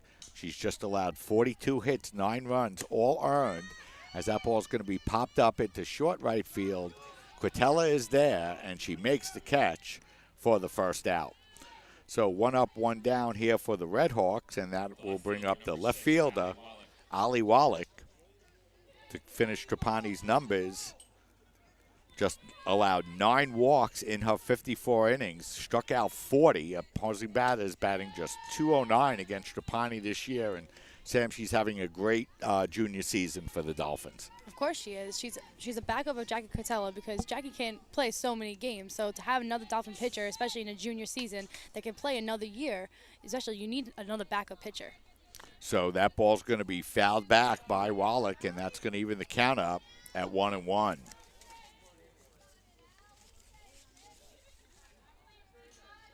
Allie 0 for 3 in game number 1 as that pitch is going to be rolled up to the mound, rolled up to the plate for a ball, and that'll even the count or run the count to 2-1.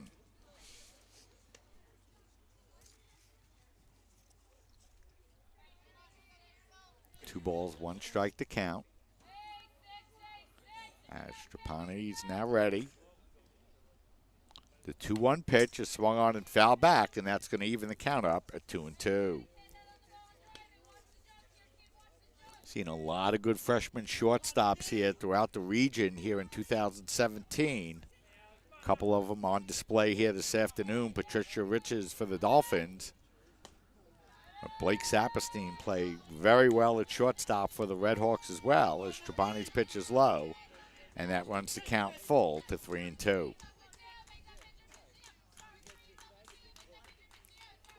The 3-2 pitch is swung on. Nice play by Trapani. She's able to get a glove on it. And the throw over to first base in time. A nice play that time by Trapani. That ball looked like it was ticketed for center, but she got a glove on it. I thought the run was safe. That was safe. That was a very, very, very close play because she bobbled the ball, and it was very difficult for her to get back up to the ball, especially when it hit her glove. She thought it went past her. So that's going to be 2 up, 2 down. Trapani has retired the first 5 Red Hawks she's faced, and now to bring up the shortstop, Blake Saperstein, as she takes the first pitch down low for a ball, 1-0.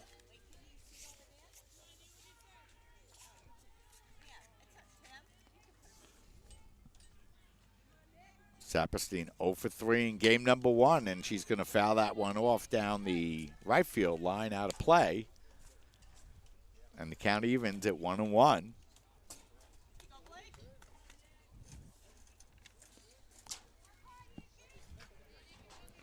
One ball, 1 strike to count.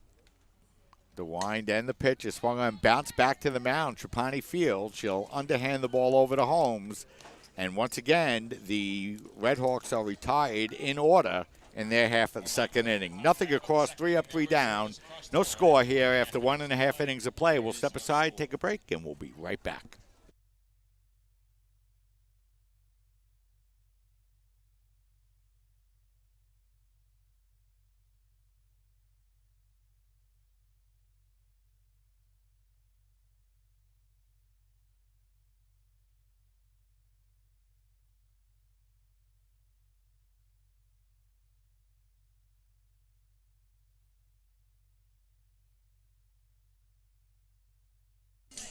We're back getting ready for the bottom half of the second. 4, 5, and 6, Joya, Coangelo, and Notaro, the scheduled batters. But, you know, Sam, I noticed in between innings that your head basketball coach, Tim Shanahan, walked by. And that, of course, will segue us perfectly into a couple of basketball questions for you. First one is, the team's coming off a CUNYAC championship. Team played great coming down the stretch this year, went into the NCAA tournament. What do fans have to look forward to in the next season? Honestly, the same thing that we did this year. We're the same team with just new additions. Nothing's going to change. Our game's going to stay the same. The coach is the same. The players are the same. The only thing that's changing is we got a couple freshmen coming in that will really help us out. So what was it like going down the stretch with head coach Tim Shanahan and playing in your first CUNYAC championship game with Coach Shanahan here this year? Honestly, it was just really a blessing because no one expected us to be in a championship game, nevertheless win the game. And when we won, we actually told Timmy that that was all for you because he deserved it more than anyone. So it's going to be 4, 5, and 6 here. Joya, Coangelo, and Notaro against Samantha Keating. And the first pitch is going to be taken for a strike, 0-1. Keating winds the 0-1. Just inside for a ball. That's going to even the count up at 1-1.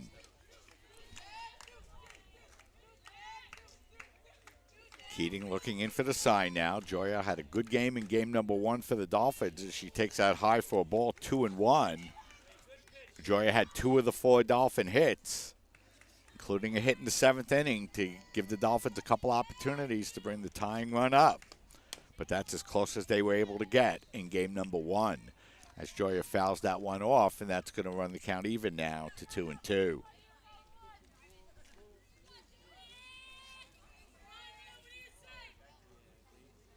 Two balls, 2 strikes here with nobody out. Joya leading off the second, and the 2-2 pitch is inside for a ball, and the count runs full to 3-2.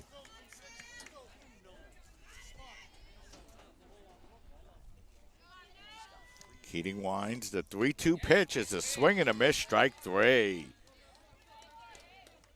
Nice pitch. Caught. Yeah, nice pitch that time by Keating, Sam, as she kind of took that a little bit off of that one and had Joy out in front. Center fielder, number 12, Christy Colangelo. First strikeout in game number 2 for Keating, and that'll bring up Christy Colangelo, the center fielder for the Dolphins.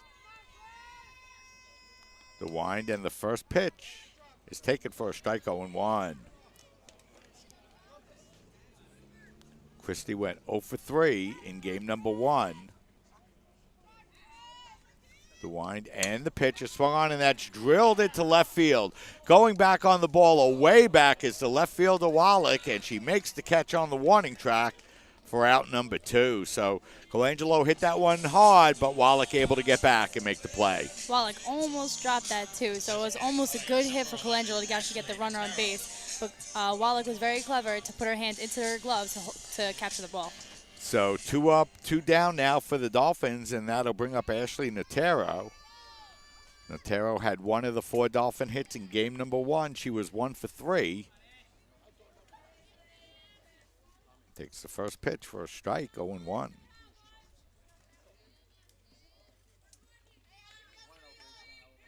Dolphins held scoreless this afternoon on just 4 hits against Red Hawk pitching. And Sam, this is a team that came into today's game batting .365 as a team.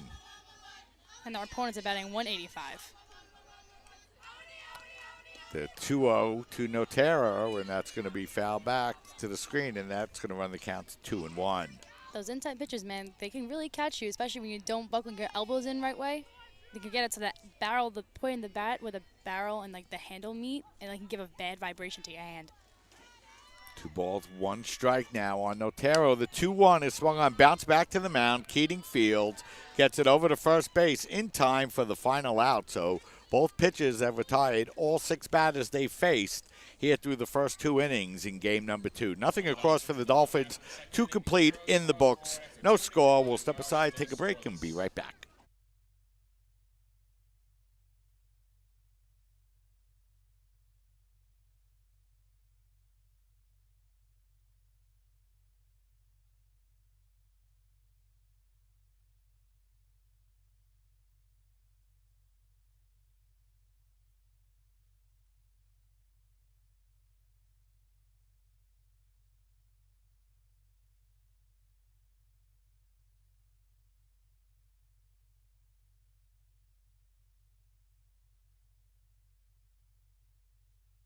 We're back, getting ready for the top half of the 3rd inning. And Sam, the Dolphins in another pitcher's duel here. Both pitchers retiring all 6 batters they faced here through the first 2 innings. It's all going to be based on defense, especially when the last game, as you saw, that the Dolphins made 2 errors, which contributed to Montclair's 2 runs. So you got to be perfect in the field to prevent those runs from happening, especially from the circle and from the field. So it'll be 7, 8, 9, DiClemente, Gehring, and Luna for the Red Hawks.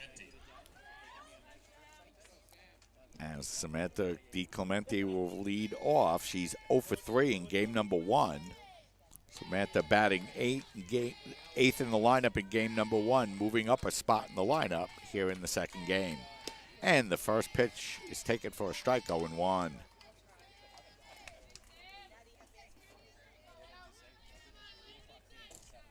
Trapani on the mound looking to work quickly. The 0-1 is taken for a strike, and Trapani gets ahead quickly in the count, 0-2.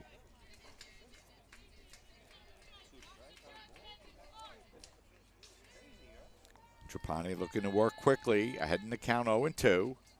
The 0-2 pitch, nice pitch that time by Trapani. She took a little bit off to get her first strikeout of the afternoon. That was a pitch Cotella was trying to throw all game that she wasn't even given a strike. So she finally caught a batter, but it was Trapani this time.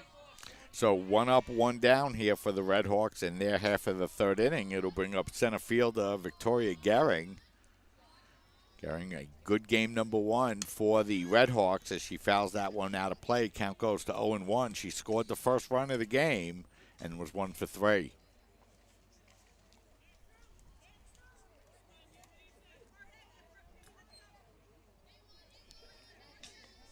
Trapani looking in for the sign. And the 0-1 is going to be taken up high for a ball, 1-1.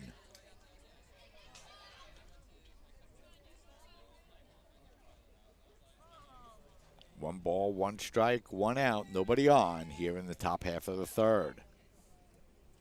The 1-1 is taken up high for a ball, 2-1.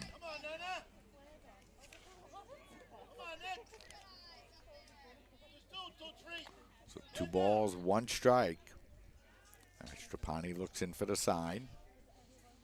The 2-1 is swung on, and that's drilled into center field. Coangelo gets a good jump on the ball, and she makes the catch for the second out. It seems like Trapani actually found the strike zone with no problem. Yeah, she's come out and she's thrown strikes right from the beginning so far here this afternoon. 2 up, 2 down quickly, and it'll bring up the hitting star for the Red Hawks in game number 1, Alana Luna. Luna had that big double with 2 outs, Sam, that brought home the first run of the game. She could be a potential big threat for Trapani, so Trapani has to be very careful of what she wants to throw. 0-1 the count. That one's going to be up high for a ball, and that'll even the count up at 1-1.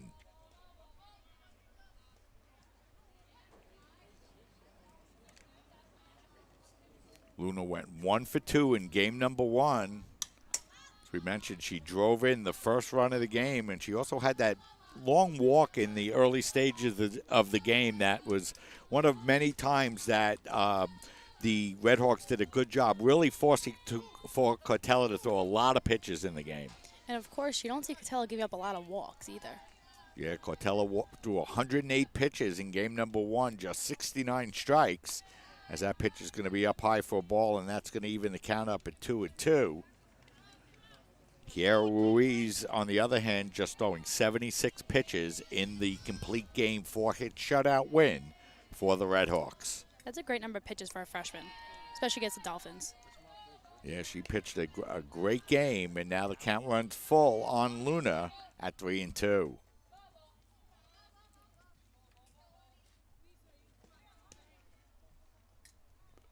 Trapani looking in for the sign. The 3-2, swing and a miss, strike 3.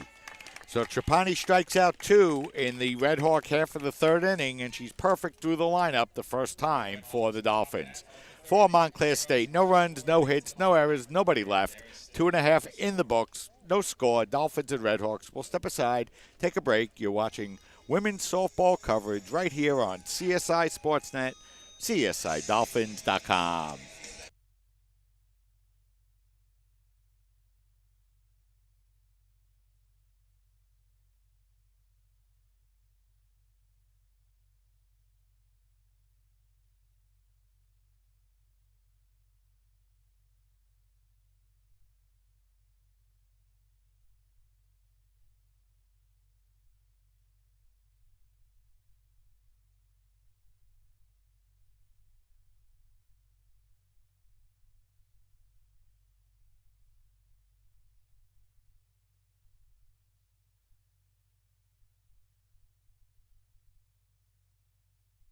We're back getting ready now for the bottom half of the third. It's been a pitcher's duel here. Nicolette Trapani has retired all 9 batters that she's faced here through the first 3 innings, but Samantha Keating matching a pitch for pitch. She's retired all 6 Dolphins so far. The last game was a pitcher for pitcher duel as well, so this game as well is not going to change. Yeah, it's going to be another game that both teams are going to grind it out, and it'll probably come down, Sam, to which teams make the fewest mistakes, as it usually does. Always. You have to convert on the other team's mistakes, and that's what Montclair did last game. So it'll be Jamie Holmes to lead off here for the Dolphins. Jamie playing first base in game number 2. And the first pitch is popped up in the air, but it's going to make the Dolphin dugout out of play. And the count to Holmes goes to 0-1.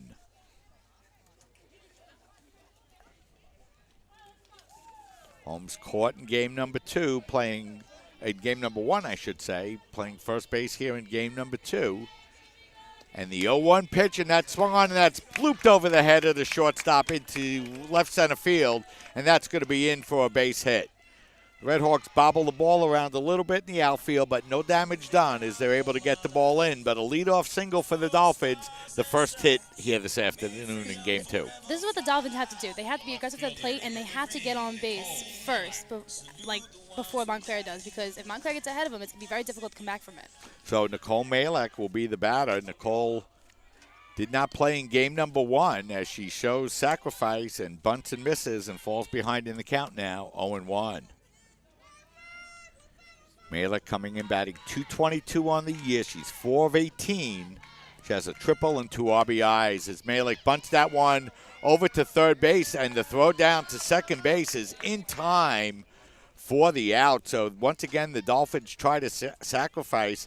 They're unsuccessful once again as Malek will go down to first base, and she'll go with 1 out as the sacrifice is unsuccessful. And with 1 out and Malek now on first base, that'll bring up Juliana Quintella. The wind and the pitch to Quintella is outside for a ball, 1-0. That's the second time today where the third baseman threw it down to second on a sacrifice bunt. You really don't see that because that's very a risky play, but it's working for them. Yeah, it was a very good play as they get her out 5-6 as Quintella bloops that one to third, and everybody's going to be safe as it's going to be a bloop pop single in the infield for Juliana Quintella to put runners on first and second with 1 out, and that's going to bring up Jacqueline Cortella. Cortella 0 for 1 in game number 2, 0 for 3 in game number 1, and she's going to be looking to come up big here, Sam. Dolphins defense in the first 3 innings have been outstanding. They have been perfect. They've been backing each other up, catching fly balls, not making any kind of mistakes. So right here, this is where they have to score to get on top first. So let's see if Cortella could take advantage as she swings and rips that one into left field, but it's going to be right at the left fielder, Walick, who makes the catch for the out. So that time, Cortella hit it as hard as she could, but right at the left fielder.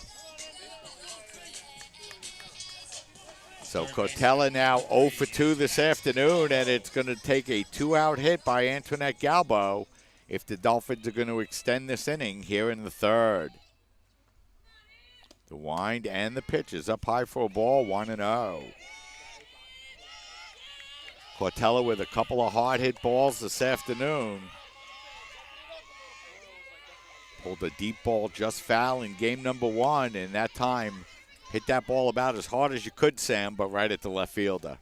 Galbo has to get on base here because that means bases loaded, and that brings up heavy hitter Patricia Riches. Let's see if Galbo could get the first hit of the afternoon for her as she bunts that one down the third base line. It's played by the third baseman, and that's going to be thrown over to first, not in time, as the Dolphins now will have the bases loaded with 2 out, and the freshman shortstop, Patricia Riches, the batter, but I thought that ball might have rolled foul, Sam, if the third baseman let it go. It was going to be close, but Radishich chose to make the play. Galbo just beat it out, and now an opportunity for Patricia Riches, who's 0 for 1 in game number 2. This is where Riches is most dominant and very, very, very lethal because she has, 36 RBIs. The most on the Seaside team. As she swings at the first pitch and pops it up in the infield. And Radishich makes the catch for the final out of the inning. The Dolphins lead the bases loaded, and Patricia Riches is now 0 for 5 on the afternoon. For the Dolphins, no runs, 3 hits, 3 left, 3 in the books, no score. We'll step aside, take a break, and be right back.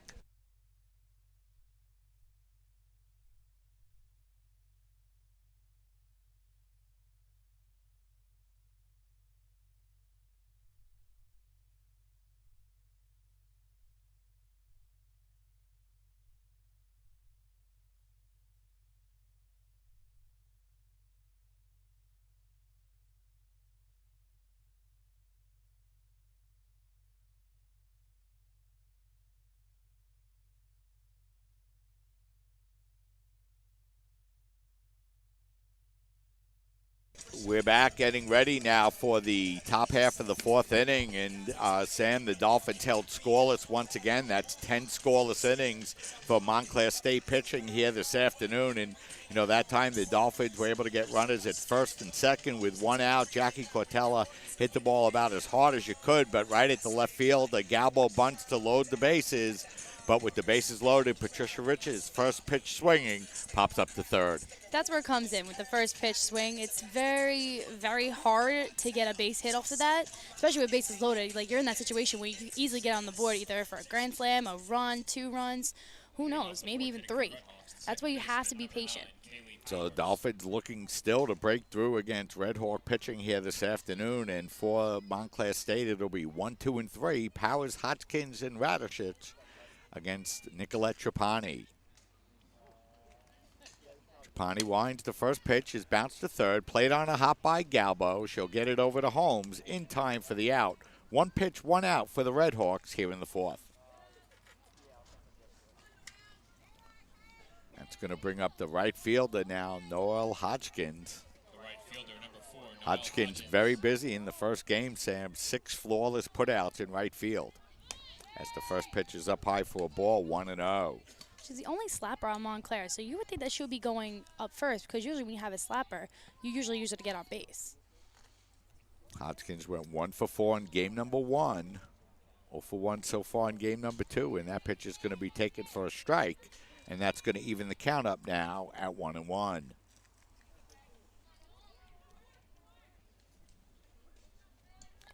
Trapani looking in for the sign. The 1-1 is swung on and slapped down the left field line, foul out of play, and the count goes to 1-2.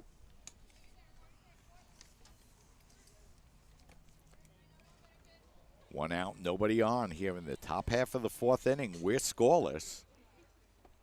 The Dolphins and Red Hawks, if you joined us late, Montclair State breaks the Dolphin 19-game winning streak in game number 1. As that pitch by Trapani is down low for a ball, 2-2. As they beat Jackie Cortella and the Dolphins on the 4-hit shutout by Kiera Ruiz by a final score of 2-0. As Trapani winds that pitch, swung on, grounded to short, played there by Riches. She guns it over to first base in time for the out, and that time she had to go for the ball twice, Sam, to get it out of her glove, but has a strong enough arm to get it over to first in time. She has like a bullet for an arm. Like that's incredible how it looks like the runner actually was safe, but it just got there in a nick of time for an out. Yeah, so 2 up, 2 down quickly here for the Red Hawks. It'll bring up Elena Radishich, the third baseman.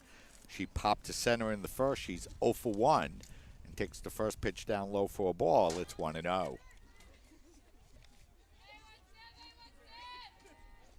The 1-0 pitch is swung on, ripped foul down the third base line out of play. That's going to run the count to 1-1.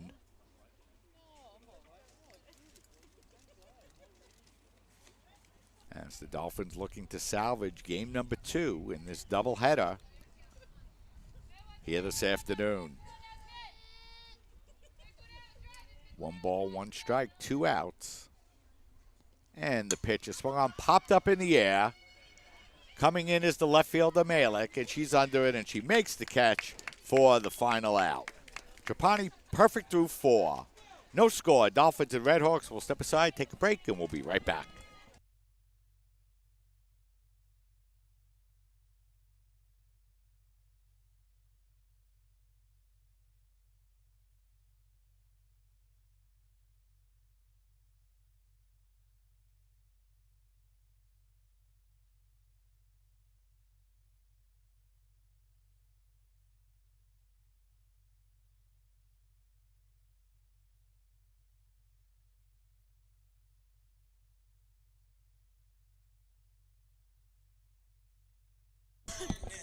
We're back getting ready for the bottom half of the fourth inning. Nicolette Trapani has been perfect. Sam Keating hasn't been, Samantha, but she is perfect where it counts. No score between the Dolphins and the Red Hawks. The Dolphins being extra aggressive as they were in game 1, where they're actually up 3 hits to Montclair 0. So if they keep up this hitting, they probably have potential to win this game.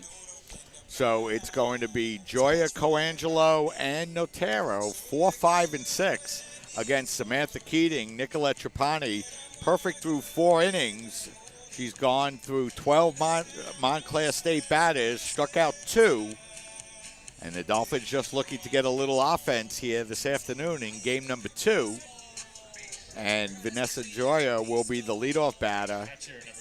Joya struck out on a 3-2 pitch in the second. She's 0 for 1. The wind and the first pitch is swung on, hit hard to shortstop. Played there by Saperstein. She gets it over to DiClemente in time for the out. So Keating's now gotten 2 outs on her last 2 pitches, Sam. I mean, that's what I'm trying to say here. Like, I should become a coach. I'm only kidding. I would never do that. But to be honest with you, it's like when you make the pitcher throw a certain amount of pitches, she's obviously going to mess up on a certain pitch that she didn't want to throw. So when she messes up, that is your opportunity to actually get a great hit out of it. As that's going to bring up Christy Coangelo. Coangelo 0 for 1. She popped to center.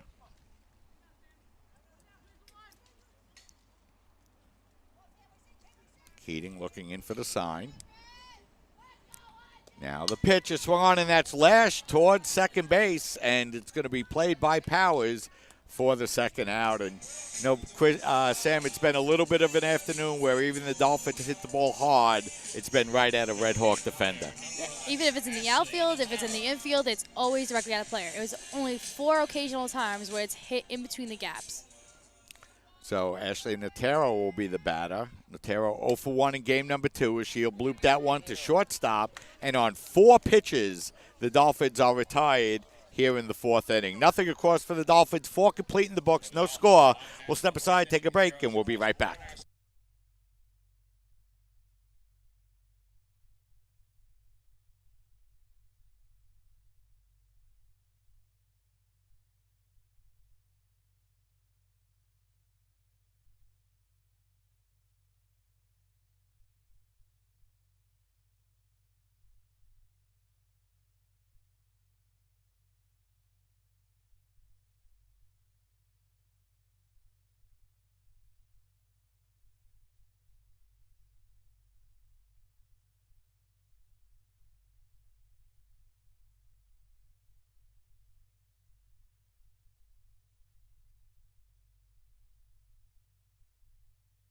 We're back getting ready now for the top half of the 5th inning. Both teams dealing zeros, no score between the Dolphins and the Red Hawks. And, you know, Sam, the Dolphins really coming out and swinging early in the counts. That time Keating retires the Dolphins on 4 pitches in their half of the 4th inning.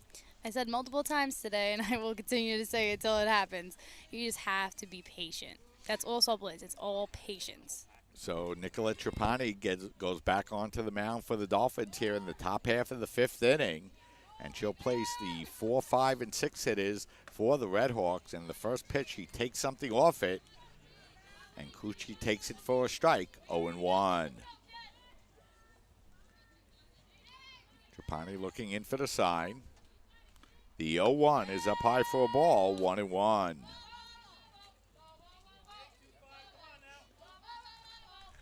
Good pitchers duel here in game number 2.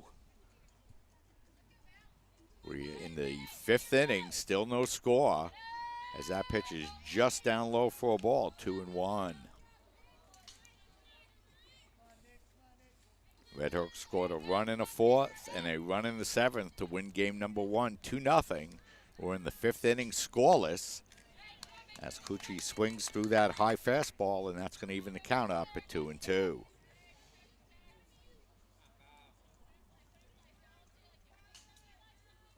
Trapani looking in. And the 2-2 is swung on, fouled back. And that's going to have the count hold at 2-2.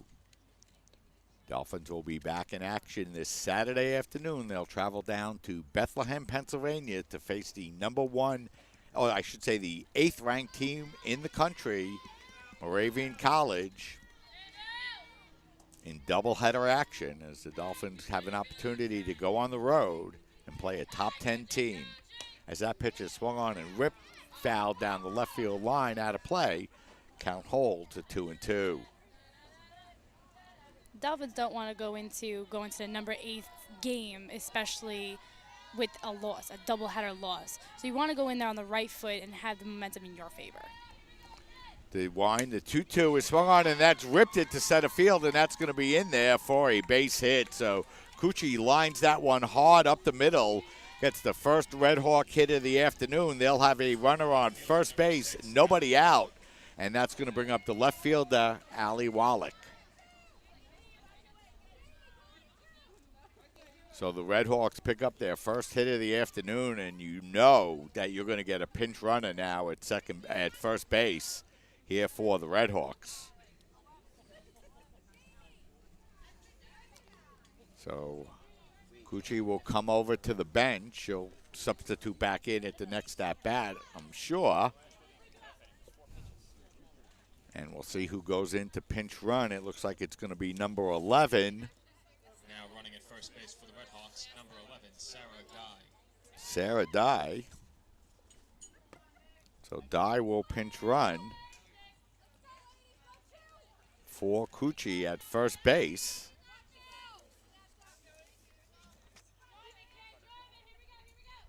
As Trapani winds, the ball is bunted foul out of play, and the count goes to 0-1.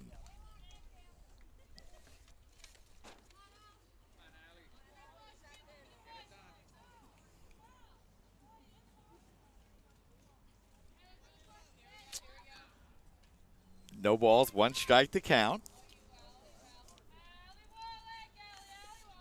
The wind and the pitch is taken for a ball, 1-1. A throw down to first base with Cortella covering is not in time. So the count is now 1-1. Sarah Guy, the freshman, into pinch run. And that pitch is bunted out and missed, and the count goes to 1-2. That's a very good play by Vanessa Joy to get up and actually make the runner go back to first to try to get that out, or just stop it from stealing second. So 1 ball, 2 strikes. Let's see if the Red Hawks take off the sacrifice here with Guy on first base and no one out. As that pitch is swung on and fouled back over the Red Hawk dugout and out of play. And the count will hold at 1-2.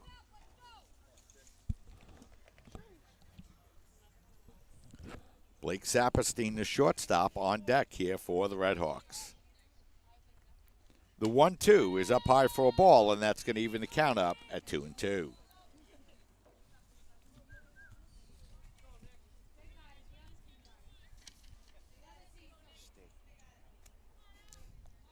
Trapani now ready. The 2-2 is swung on and bounced slowly towards third. Played there by Galbo. Over to second for 1. Back to first, not in time for the double play. Nice play that time by the Dolphins to get the lead runner at second base, 5-4. Wallach will go down to first base now with 1 out, and that will bring up the shortstop, Blake Saperstein. It's always a good thing to get the lead runner, even when you can't make the double play. But even when you try to make the double play, it's always a good thing when you get the lead runner. Yeah, especially in this 0-0 game as Saperstein bats, grounds it over to first base. It's played by Holmes for 1, no throw back to first. So a nice play by Holmes to get the lead runner 3-6. So 2 consecutive force outs at second. Now it'll be Saperstein to go down to first base with 2 outs. And it'll bring up Samantha DiClemente. DiClemente struck out in the third. She's 0 for 1. In that situation when Jamie Holmes actually threw it down to first, it should have been Cutella to back her up so she can get back to get the double play. The wind and that pitch is swung on, and that's drilled in towards center field, and that's going to be in for a base hit. So DiClemente with the 2-out single, the second hit of the inning for the Red Hawks. Saperstein will go down to second base, and that's going to bring up the center fielder, Victoria Gehring.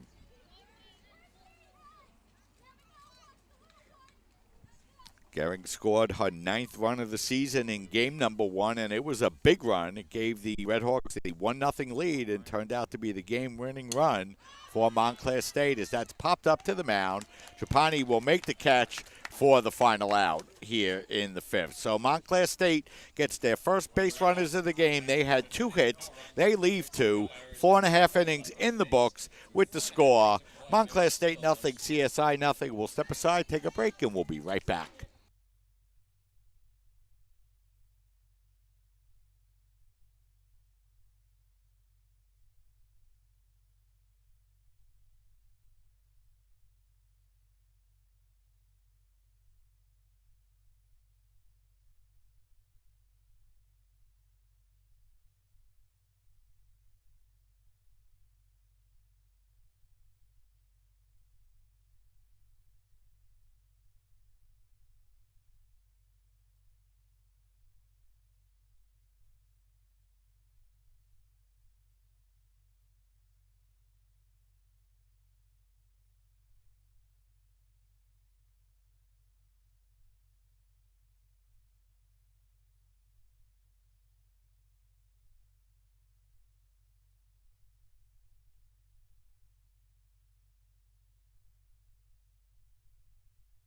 We're back heading into the bottom half of the fifth inning, and Sam, Nicolette Trapani had to work herself out of trouble, but she's able to do so and get the Dolphins back into the dugout. No score. She could be the Dolphins' savior to actually start a new winning streak for them as they just lost their 19th. So it's going to be Keating against Holmes, as Holmes' first pitch swinging, and that ball is popped over, and that time the catcher, Alana Luna, not able to make the play, but that was a play that possibly could have been made. And, if she had made that play, Sam, it would have been 4 outs and 5 pitches for the Dolphins. That's crazy. You never see that. That's where you have to realize that at the plate you're being overly aggressive, and it's never going to work out in your favor. 0-1 the count on Holmes. The pitch, and she swings it. She pops the second pitch up, and there to make the catch will be the second baseman, Kayleen Powers, for the first out. So 1 up, 1 down, and it'll bring up the left fielder, Nicole Malick. Malick tried to sacrifice in her first at-bat in the third inning, but that good defensive play by third baseman Elena Radich was able to force out Jamie Holmes at second for the force out. So Malick is 0 for 1 and takes a pitch for a ball, 1-0.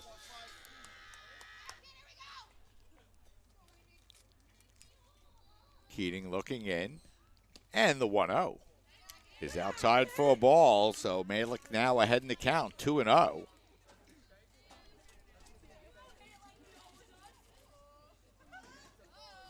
Two balls, no strikes to count on Malick. The pitch is swung and fouled back up over the Dolphin dugout out of play, and that's going to run the count now to 2-1.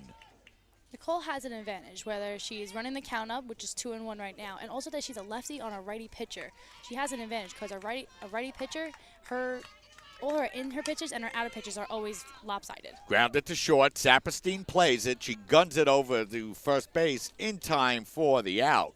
So Malick out for the second out here in the fifth inning for the Dolphins, as Keating, since loading the bases with 2 out in the third inning, has retired the last 6 Dolphins she's faced, and it'll bring up the right fielder, Juliana Quintella. Quintella had that infield bloop single in the third inning. She's 1 for 1 and takes the first pitch for a ball, 1-0. The wind, the 1-0. Inside for a ball, 2-0.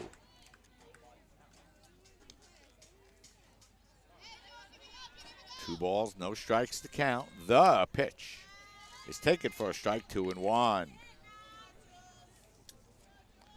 Dolphins with 3 hits here in game number 2, all in the third inning. They loaded the bases but could not score, as Quintella takes that one outside, and that's going to run the count now to 3-1.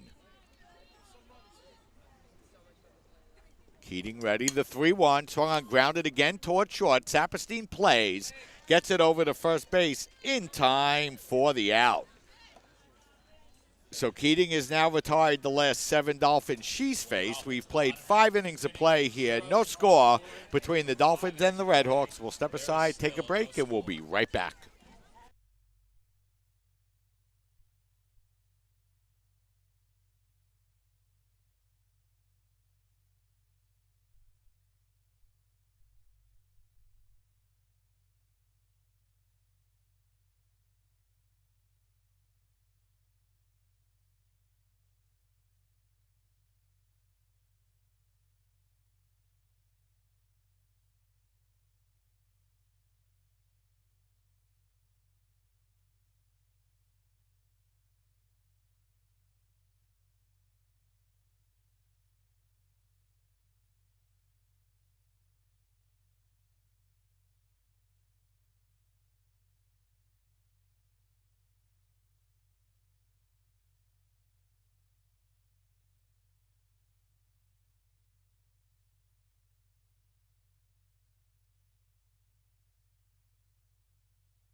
We're back getting ready now for the top half of the sixth inning. Both pitchers dealing, Sam, but the big story here so far this afternoon through 12 innings, the Dolphins have scored no runs on just 7 hits. This is all defense. The past 2 games, well, 1 game, and then the middle of this one, it's all defense. So Nicolette Trapani will go back out onto the mound. No score. She'll face Alana Luna. Luna struck out in the third. She's 0 for 1. And takes the first pitch for a ball, 1-0. To wind the pitch, is swung on, and that's drilled deep to left field, way back.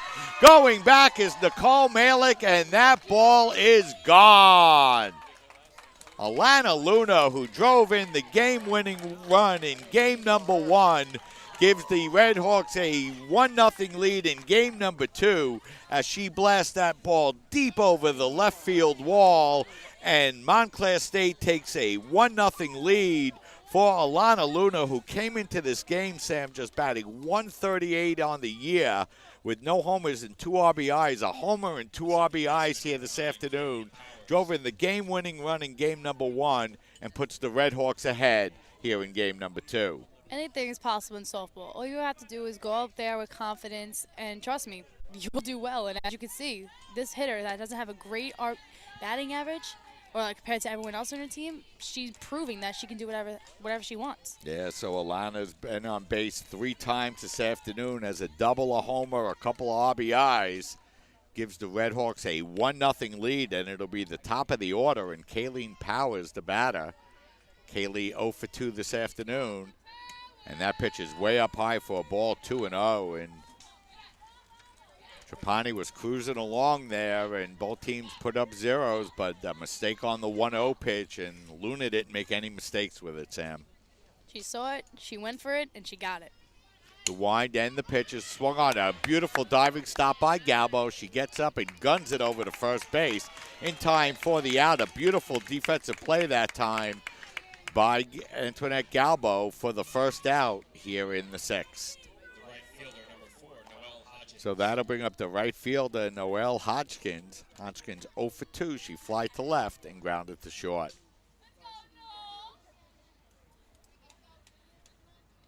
Trapani winds. The pitch is up high for a ball, 1-0. Dolphins held scoreless so far this afternoon. They're going to need at least a run in the final 2 innings to avoid getting swept here this afternoon by the Red Hawks, as that ball's going to be off the glove of Trapani, and that will allow Hodgkins to reach base safely as Trapani tried to make a play on the ball. It went off her glove. It'll be an infield single for Hodgkins. She'll be down at first base with 1 out and has some speed for the Red Hawks. She's 9 for 11 in stolen bases, tied for first, I should say, on the team. This is where the Dolphins have to be clean and crisp with their plays. Like Antoinette Galbo with that third base play just now, they have to be like that for the rest of the game. So 1 out, 1 on, and that first pitch is going to be down low for a ball, 1-0. And Dolphins came into this game really firing on all cylinders, Sam. 19-game winning streak, drop a tough 2-0 game in game number 1, and find themselves trailing here 1-0 in game number 2. Trapani looking in for the sign.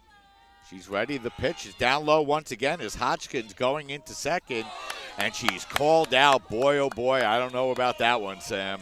That was a really close one, but I think her foot got on the bag before the tag because the tag was upward. She had to go down, but her foot definitely reached it, but I don't know if it was in time or she just missed it. Yeah, I kind of thought she was safe from here, but the Dolphins maybe catch a little bit of a break. And the count now 2-0 on Radicic.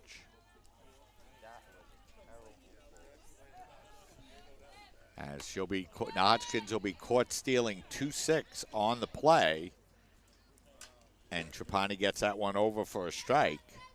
And that's going to run the count to 2-1. Top of the order scheduled to bat for the Dolphins. Cortella, Galbo, and Riches. As that's going to be a 1-hop to Galbo. She gets it to throw over to first base in time for the final out of the inning, but not before the Red Hawks do damage. 1 run on the solo home run by Alana Luna. 2 hits, no one left. 5.5 innings in the books with the score. Red Hawks 1, Dolphins nothing. We'll step aside, take a break, and we'll be right back.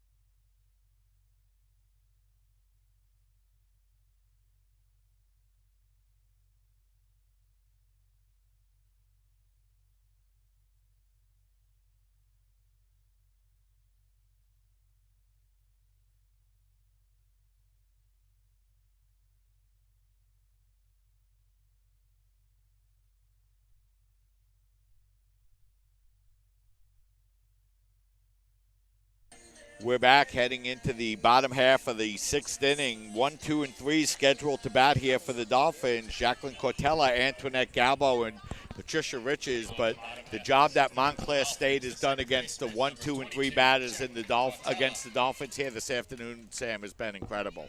This is where the 1, 2, and 3 hitters have to get on base or have a run scored, because this is where they have to get on board, potentially gain the lead, and actually run away with the win. So Cortella swings and fouls the first pitch back. She's down in the count now, 1-0. She flied to center in the first, hit a hard line drive to left field with 2 runners on in the third. She's 0 for 2. Cortella swings and lashes that one foul and falls behind in the count now, 0-2. I feel like a lot of pitchers like to throw inside to Jackie because all of her hits are always going left, far left. No balls and 2 strikes here on Cortella. Cortella came into the game batting .435 on the afternoon, but she's looking for her first hit here in the doubleheader, and that pitch is down low for a ball, 1-2.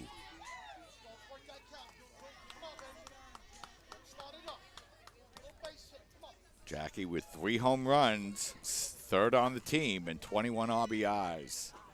And the pitch to Cortella is swung on and blooped in the air. The third baseman, Radishich, is there, and she makes the catch for the first out. 1 up, 1 down quickly here for the Dolphins, and that will bring up the third baseman, Antoinette Galbo. Galbo has the only hit for the first 3 batters in the lineup for the Dolphins, that a bunt single in her last at-bat. Dolphins have really been struggling to find the ball, like make contact with it in the right way, because they're either hitting too high or too low, which is fouling the ball upwards or blooping it into the infield. Yeah, so the Dolphins looking for their first run of the afternoon. They have just 3 hits in game number 2, but Galbo now ahead in the count, 2-0.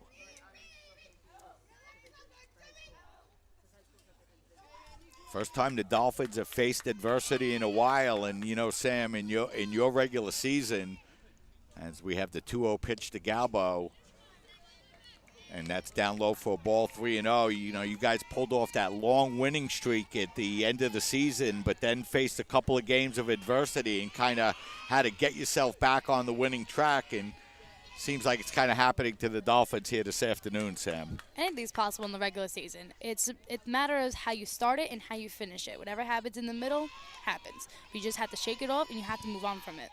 3 balls, 1 strike on Galbo as she's taking all the way, and that's going to run the count full to 3-2.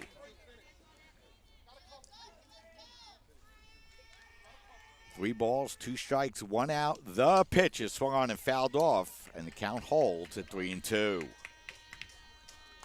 Dolphins looking for base runners here in the 6th inning, trailing by a score of 1-0 on the leadoff home run by Alana Luna here in the top half of the 6th.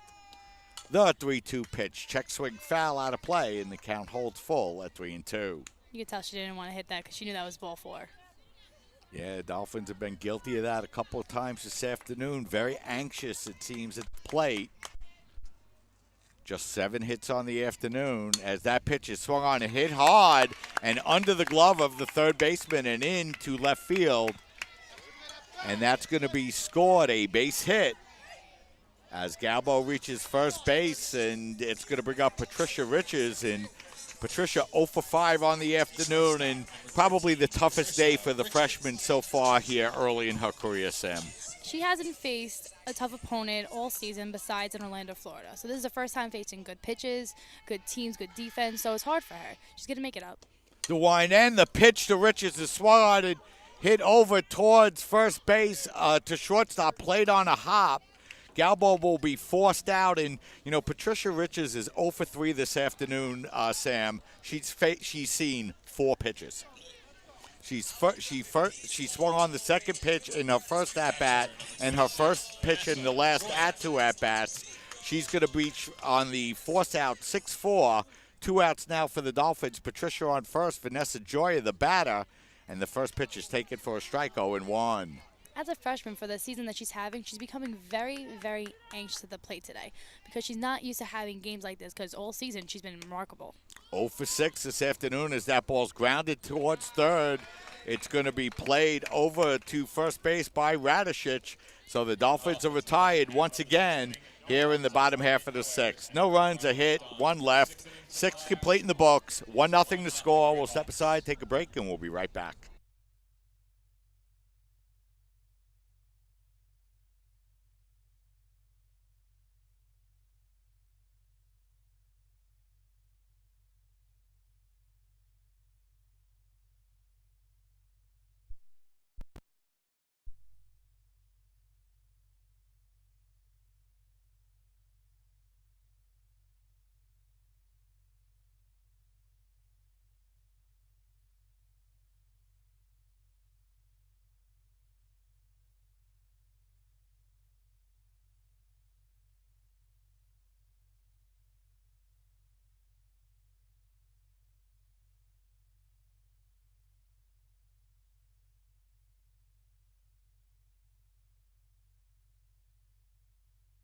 We're back heading into the top half of the 7th inning. The Dolphins failing to score in their half of the 6th inning. They've been shut out by Red Hawk pitching all afternoon long on just 8 hits. And, once again, Sam, the Dolphins get a 1-out single. Patricia Richards swings on the first pitch, grounds into a force out. Vanessa Joy is swinging on the second pitch, grounds into a force out. So after getting a runner on first base, Sam Keating able to do a nice job getting 2 Dolphin outs on the next 3 pitches. The Dolphins are known for their aggressive play in the field and at the plate, but today they're just being overly aggressive and so anxious at the plate where they're swinging at the first 2 pitches that they see.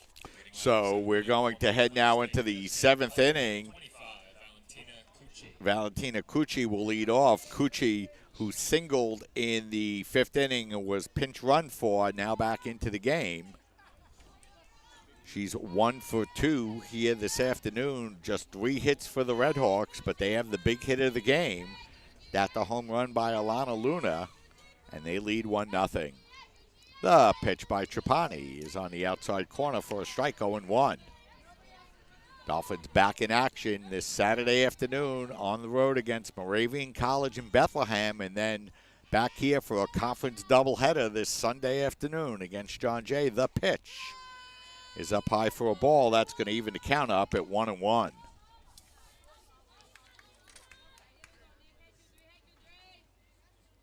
Dolphin bats very quiet here this afternoon. Just 4 hits in game 1, 4 hits in game 2, and Sam, none of those extra base hits, all 4 singles in both games. It's all the Montclair defense and pitching as well. Sam Keating is actually doing a very, very good job on the Dolphins. Yeah, since allowing the bases to be loaded as that ball is fouled back to the screen, and now Trapani works her way even in the count at 2-2, but since the Dolphins were able to load the bases in their half of the 3rd inning, they've had just 1 base runner, that 1-out single by Antoinette Galbo in the 6th. So a great job.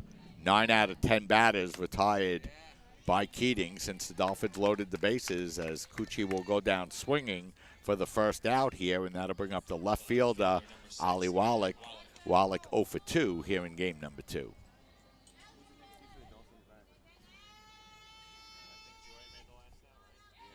The pitch by Trapani is swung and grounded back to the mound. Nice play by Trapani to field it on a hop and get it over to first base for the 2nd out. So 2 up, 2 down quickly here for the Red Hawks in their half of the 7th, and that's going to bring up the shortstop, Blake Saperstein. Saperstein also 0 for 2 on the afternoon against Trapani.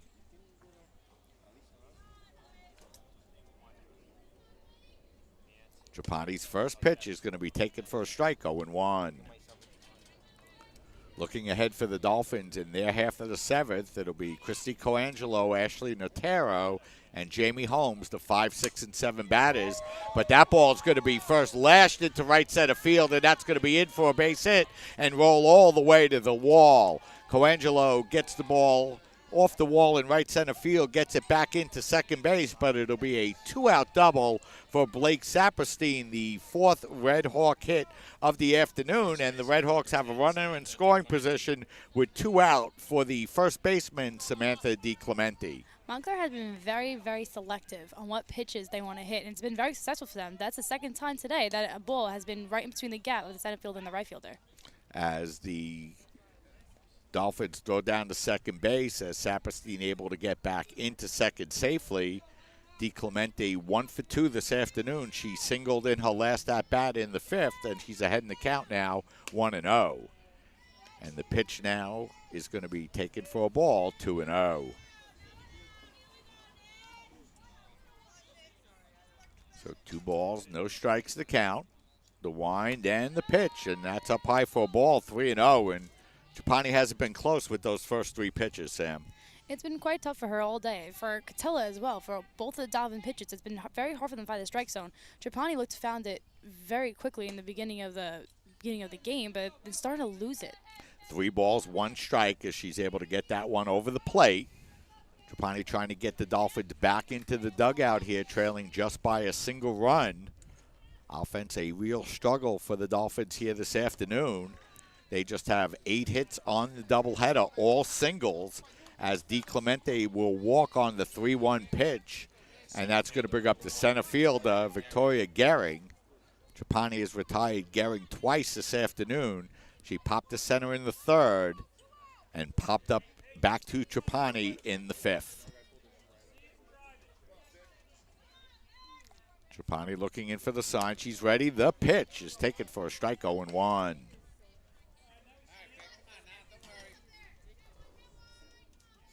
No balls, 1 strike to count.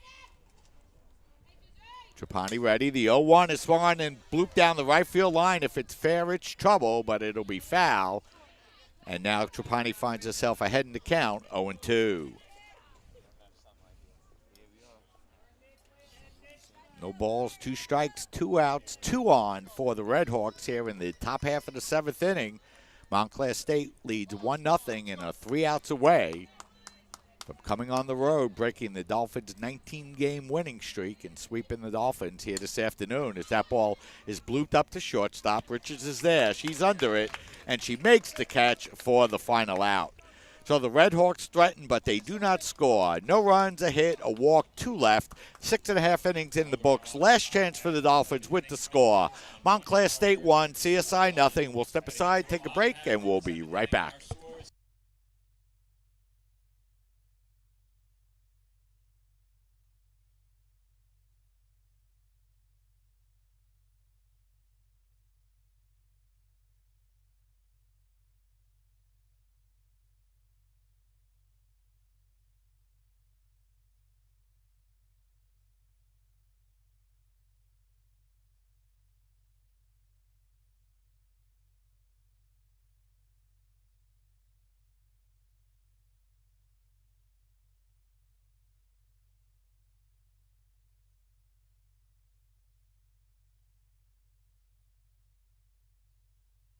We're back, and we're getting ready for the bottom half of the 7th inning. And, Sam, last chance for the Dolphins, last chance for a run. They've been looking for a run all afternoon. They're very capable of gaining this run and possibly winning the game. There's no way that they should go into going against Moravian College, the number 8 team in the nation, I should say, on 2 losses. That would be very hard to come up from, and it's not going to be fun to come back from. So the Montclair State Red Hawks get a leadoff home run by Alana Luna in the top half of the 6th inning, and Sam Keating is trying to make that run hold up. And Christy Coangelo will step in to lead off for the Dolphins here. And the first pitch to Coangelo is going to be taken for a strike, 0-1. Christy 0 for 2 here in game number 2. She's made out on the second pitch she's seen in both at-bats. The pitch to Coangelo. Two-hopper goes under the glove of the third baseman, Radishich, and into left field. And that's going to be scored an error, the first error of the afternoon for the Red Hawks. And let's see, Sam, if the Dolphins can take advantage of the first Montclair State miscue of the afternoon. That's a good start for the Dolphins. That's exactly what they needed. Just one little mishap to happen, and they took advantage of it. Now they just need to score off of it. Let's see what they could do here as Coangelo will be down at first base for the Dolphins. Christie 2 for 2 in stolen bases on the year. And the batter will be Ashley Natero. She's 0 for 2, and she bunts up in the air. And the ball is allowed to be bunted, but diving back to first base on the play was Coangelo.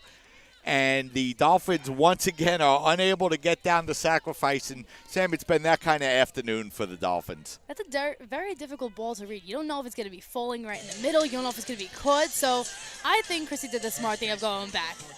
Because you don't want to be thrown out at second first because they caught the ball. So now Natero will go down to first base with one out, and that'll bring up Jamie Holmes. Holmes with one of the 4 Dolphin hits on the afternoon. She singled and popped to second. She's 1 for 2. The wind and the pitch to Holmes is fouled back up over the screen out of play, and that's going to even the count up at 1-1. This is where the Dolphins have to take it one pitch at a time. They don't have to hit it so hard or try to hit a home run. All they need is a base hit and take it one pitch at a time. Let's see if the Dolphins could get another runner on if they could take advantage of the leadoff error, as now Jamie ahead in the count at 2-1. 2 balls, 1 strike to count. The wind and the 2-1 pitch to Holmes is outside for a ball, 3-1. 3 balls, 1 strike, 1 out, 1 on for the Dolphins here in the bottom half of the 7th inning. The 3-1 is popped up foul up over our heads, out of play, and that'll run the count full to 3-2. This is a good at-bat by Jamie Holmes. She's protecting the plate, and she's waiting for that perfect pitch so she can get that base hit. So 3 balls, 2 strikes on Holmes as Keating's ready. The 3-2 pitch is outside, ball 4. So the Dolphins able to take advantage of an error and a walk here in the bottom half of the 7th inning, and we're going to have a pinch hitter now, Sam, for the Dolphins. I hope Stella Porter knows what she's doing, because this is going to be a very, very risky move right now. Because we have the go-ahead runner on first base, the tying runner on second. You got to be smart here. So the Dolphins will pinch hit Allison Marr. Allison coming into the game batting .231 on the year. She's 3 for 13 with an RBI. So a interesting decision by head coach Stella Porto. She had some options on the bench. She goes to Marr, with Dolphins at first and second base. As Jamie Holmes will come out of the game, she'll be pinch run for by the Dolphins. I didn't see who went into pinch run for her, Sam. It's Kristen Marr. Oh, so it's so Allison will be at bat, and Kirsten will go down to first base. So the Dolphins have runners at first and second with 1 out. And, for one of the rare times this afternoon, Sam, a couple of Montclair State miscues. First the error, and then the base on balls has given the Dolphins an opportunity to put the tying run on second base with 1 out. This is going to be a big at-bat here. Either it's going to get a walk or it's going to get a base hit. Well, all you have to do is just get a base hit. That's all you need to do right now. So big at-bat coming up here for the Dolphins. The lights are on at the CSI softball complex. We're in the bottom half of the 7th inning. The Dolphins lose game number 1 by a final score of 2-0. They trail here by a score of 1-0. We're in the bottom half of the 7th inning. The Dolphins threatening with runners at first and second. 1 out, and Allison Marr into pinch hit for Nicole Malick. And Sam Keating about ready to throw her first pitch. The wind and the pitch to Marr is going to be a check swing taken on the inside corner for a strike, 0-1. Both coaches are showing a lot of confidence in all their players. Stella Porter having confidence in Allison, and the Montclair coach having confidence in the freshman pitcher. The wind and the pitch to Marr. She swings and fouls that back, and a nice job by Keating to quickly get herself ahead in the count now, 0-2.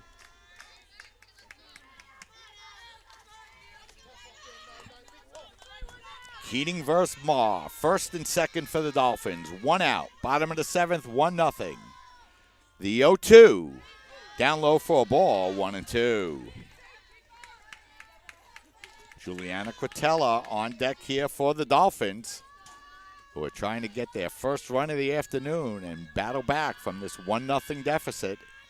The pitch is swung on and drilled down the left field line, but just foul and out of play, and that holds the count at 1-2. Just missed being fair by just an inch. Yeah, it's been a lot of those kind of plays for the Dolphins here this afternoon. Montclair State doing a great job of taking advantage of it. Dolphins trying to see if they can come back here in the 7th. The 1-2 down low for a ball. That's going to even the count up at 2-2. Let's hope the Dolphins have a breakthrough here and actually have a break today. 2 balls, 2 strikes on Ma as Keating looks in for the sign. The 2-2 is swung on, foul back. Nice job that time by Ma to foul off the tough pitch inside on her hands and give herself another opportunity. Count holds at 2-2. I really get into other sports games more than my own games. I'm having like heart convulsions over here. 2 balls, 2 strikes. The pitch, a swing and a miss, strike 3. So all afternoon long, Sam, the Dolphins chase that high pitch. That time Ma swings it, misses at ball 3 for the second out. It's all up to the freshman now. So Juliana Quatella, the final opportunity here for the Dolphins. Keating wide, tough first pitch is swung on, drilled over to second, to short, flipped over to second in time for the final out. So the Dolphins threaten but do not score in their half of the 7th inning. No runs, no hits, an error or walk, 2 left. The College of Staten Island, after winning 19 games in a row, drops a doubleheader here to Montclair State University by the final scores of 2-0 and 1-0 as Montclair State comes in to the CSI softball complex, Sam, does a great job against the Dolphins, do enough offensively, play almost flawlessly defensively, get the big hits from Alana Luna, and sweep and shut out the Dolphins here this afternoon. Montclair really came to play today. They weren't intimidated by this 19-game win streak that the Dolphins had. They went in there with their heads held high, confident, and they proved to be the better team today. So the College of Staten Island coming into this game with a record of 23-3 overall, drop a heartbreaking doubleheader. And, you know, Sam, it was one of those afternoons that it seemed like even when the Dolphins hit the ball hard, it was always right at the Montclair State Red Hawk player. And they just didn't do enough in the game, as you mentioned throughout, swinging a little bit too early in the counts and in both 7th innings, chasing potential balls and swinging and missing at those high fastballs. The Dolphins were just a little too anxious today because they knew that Montclair was nothing like the competition they have seen throughout the season so far, besides being in Orlando, Florida. So this being, I lost my train of thought now, but this team coming in and actually beating them in a doubleheader will actually be a wake-up call for them, being like there are other teams out there that are capable of beating them, and there are other teams out there that are tougher than them. Yeah, so the Dolphins will be back in action this Saturday afternoon, going down to face number 8 Moravian down in Bethlehem, Pennsylvania. And then they'll be back Sunday afternoon for a conference doubleheader against the John Jay Bloodhounds. We'll bring you that softball doubleheader right here on CSI Sportsnet as the College of Staten Island will go into Moravian College coming on a 2-game losing streak after having won their 19 games in a row. So that's going to wrap things up here from the CSI softball complex for Meshach Alexander and Samantha Flecker. This is Mike Babuski saying so long and thanks for watching. The College of Staten Island drops a doubleheader here this afternoon, losing by final scores of 2-0 and 1-0. Have a great afternoon, everybody, and we'll see you Sunday afternoon for CSI women's softball. Have a great night.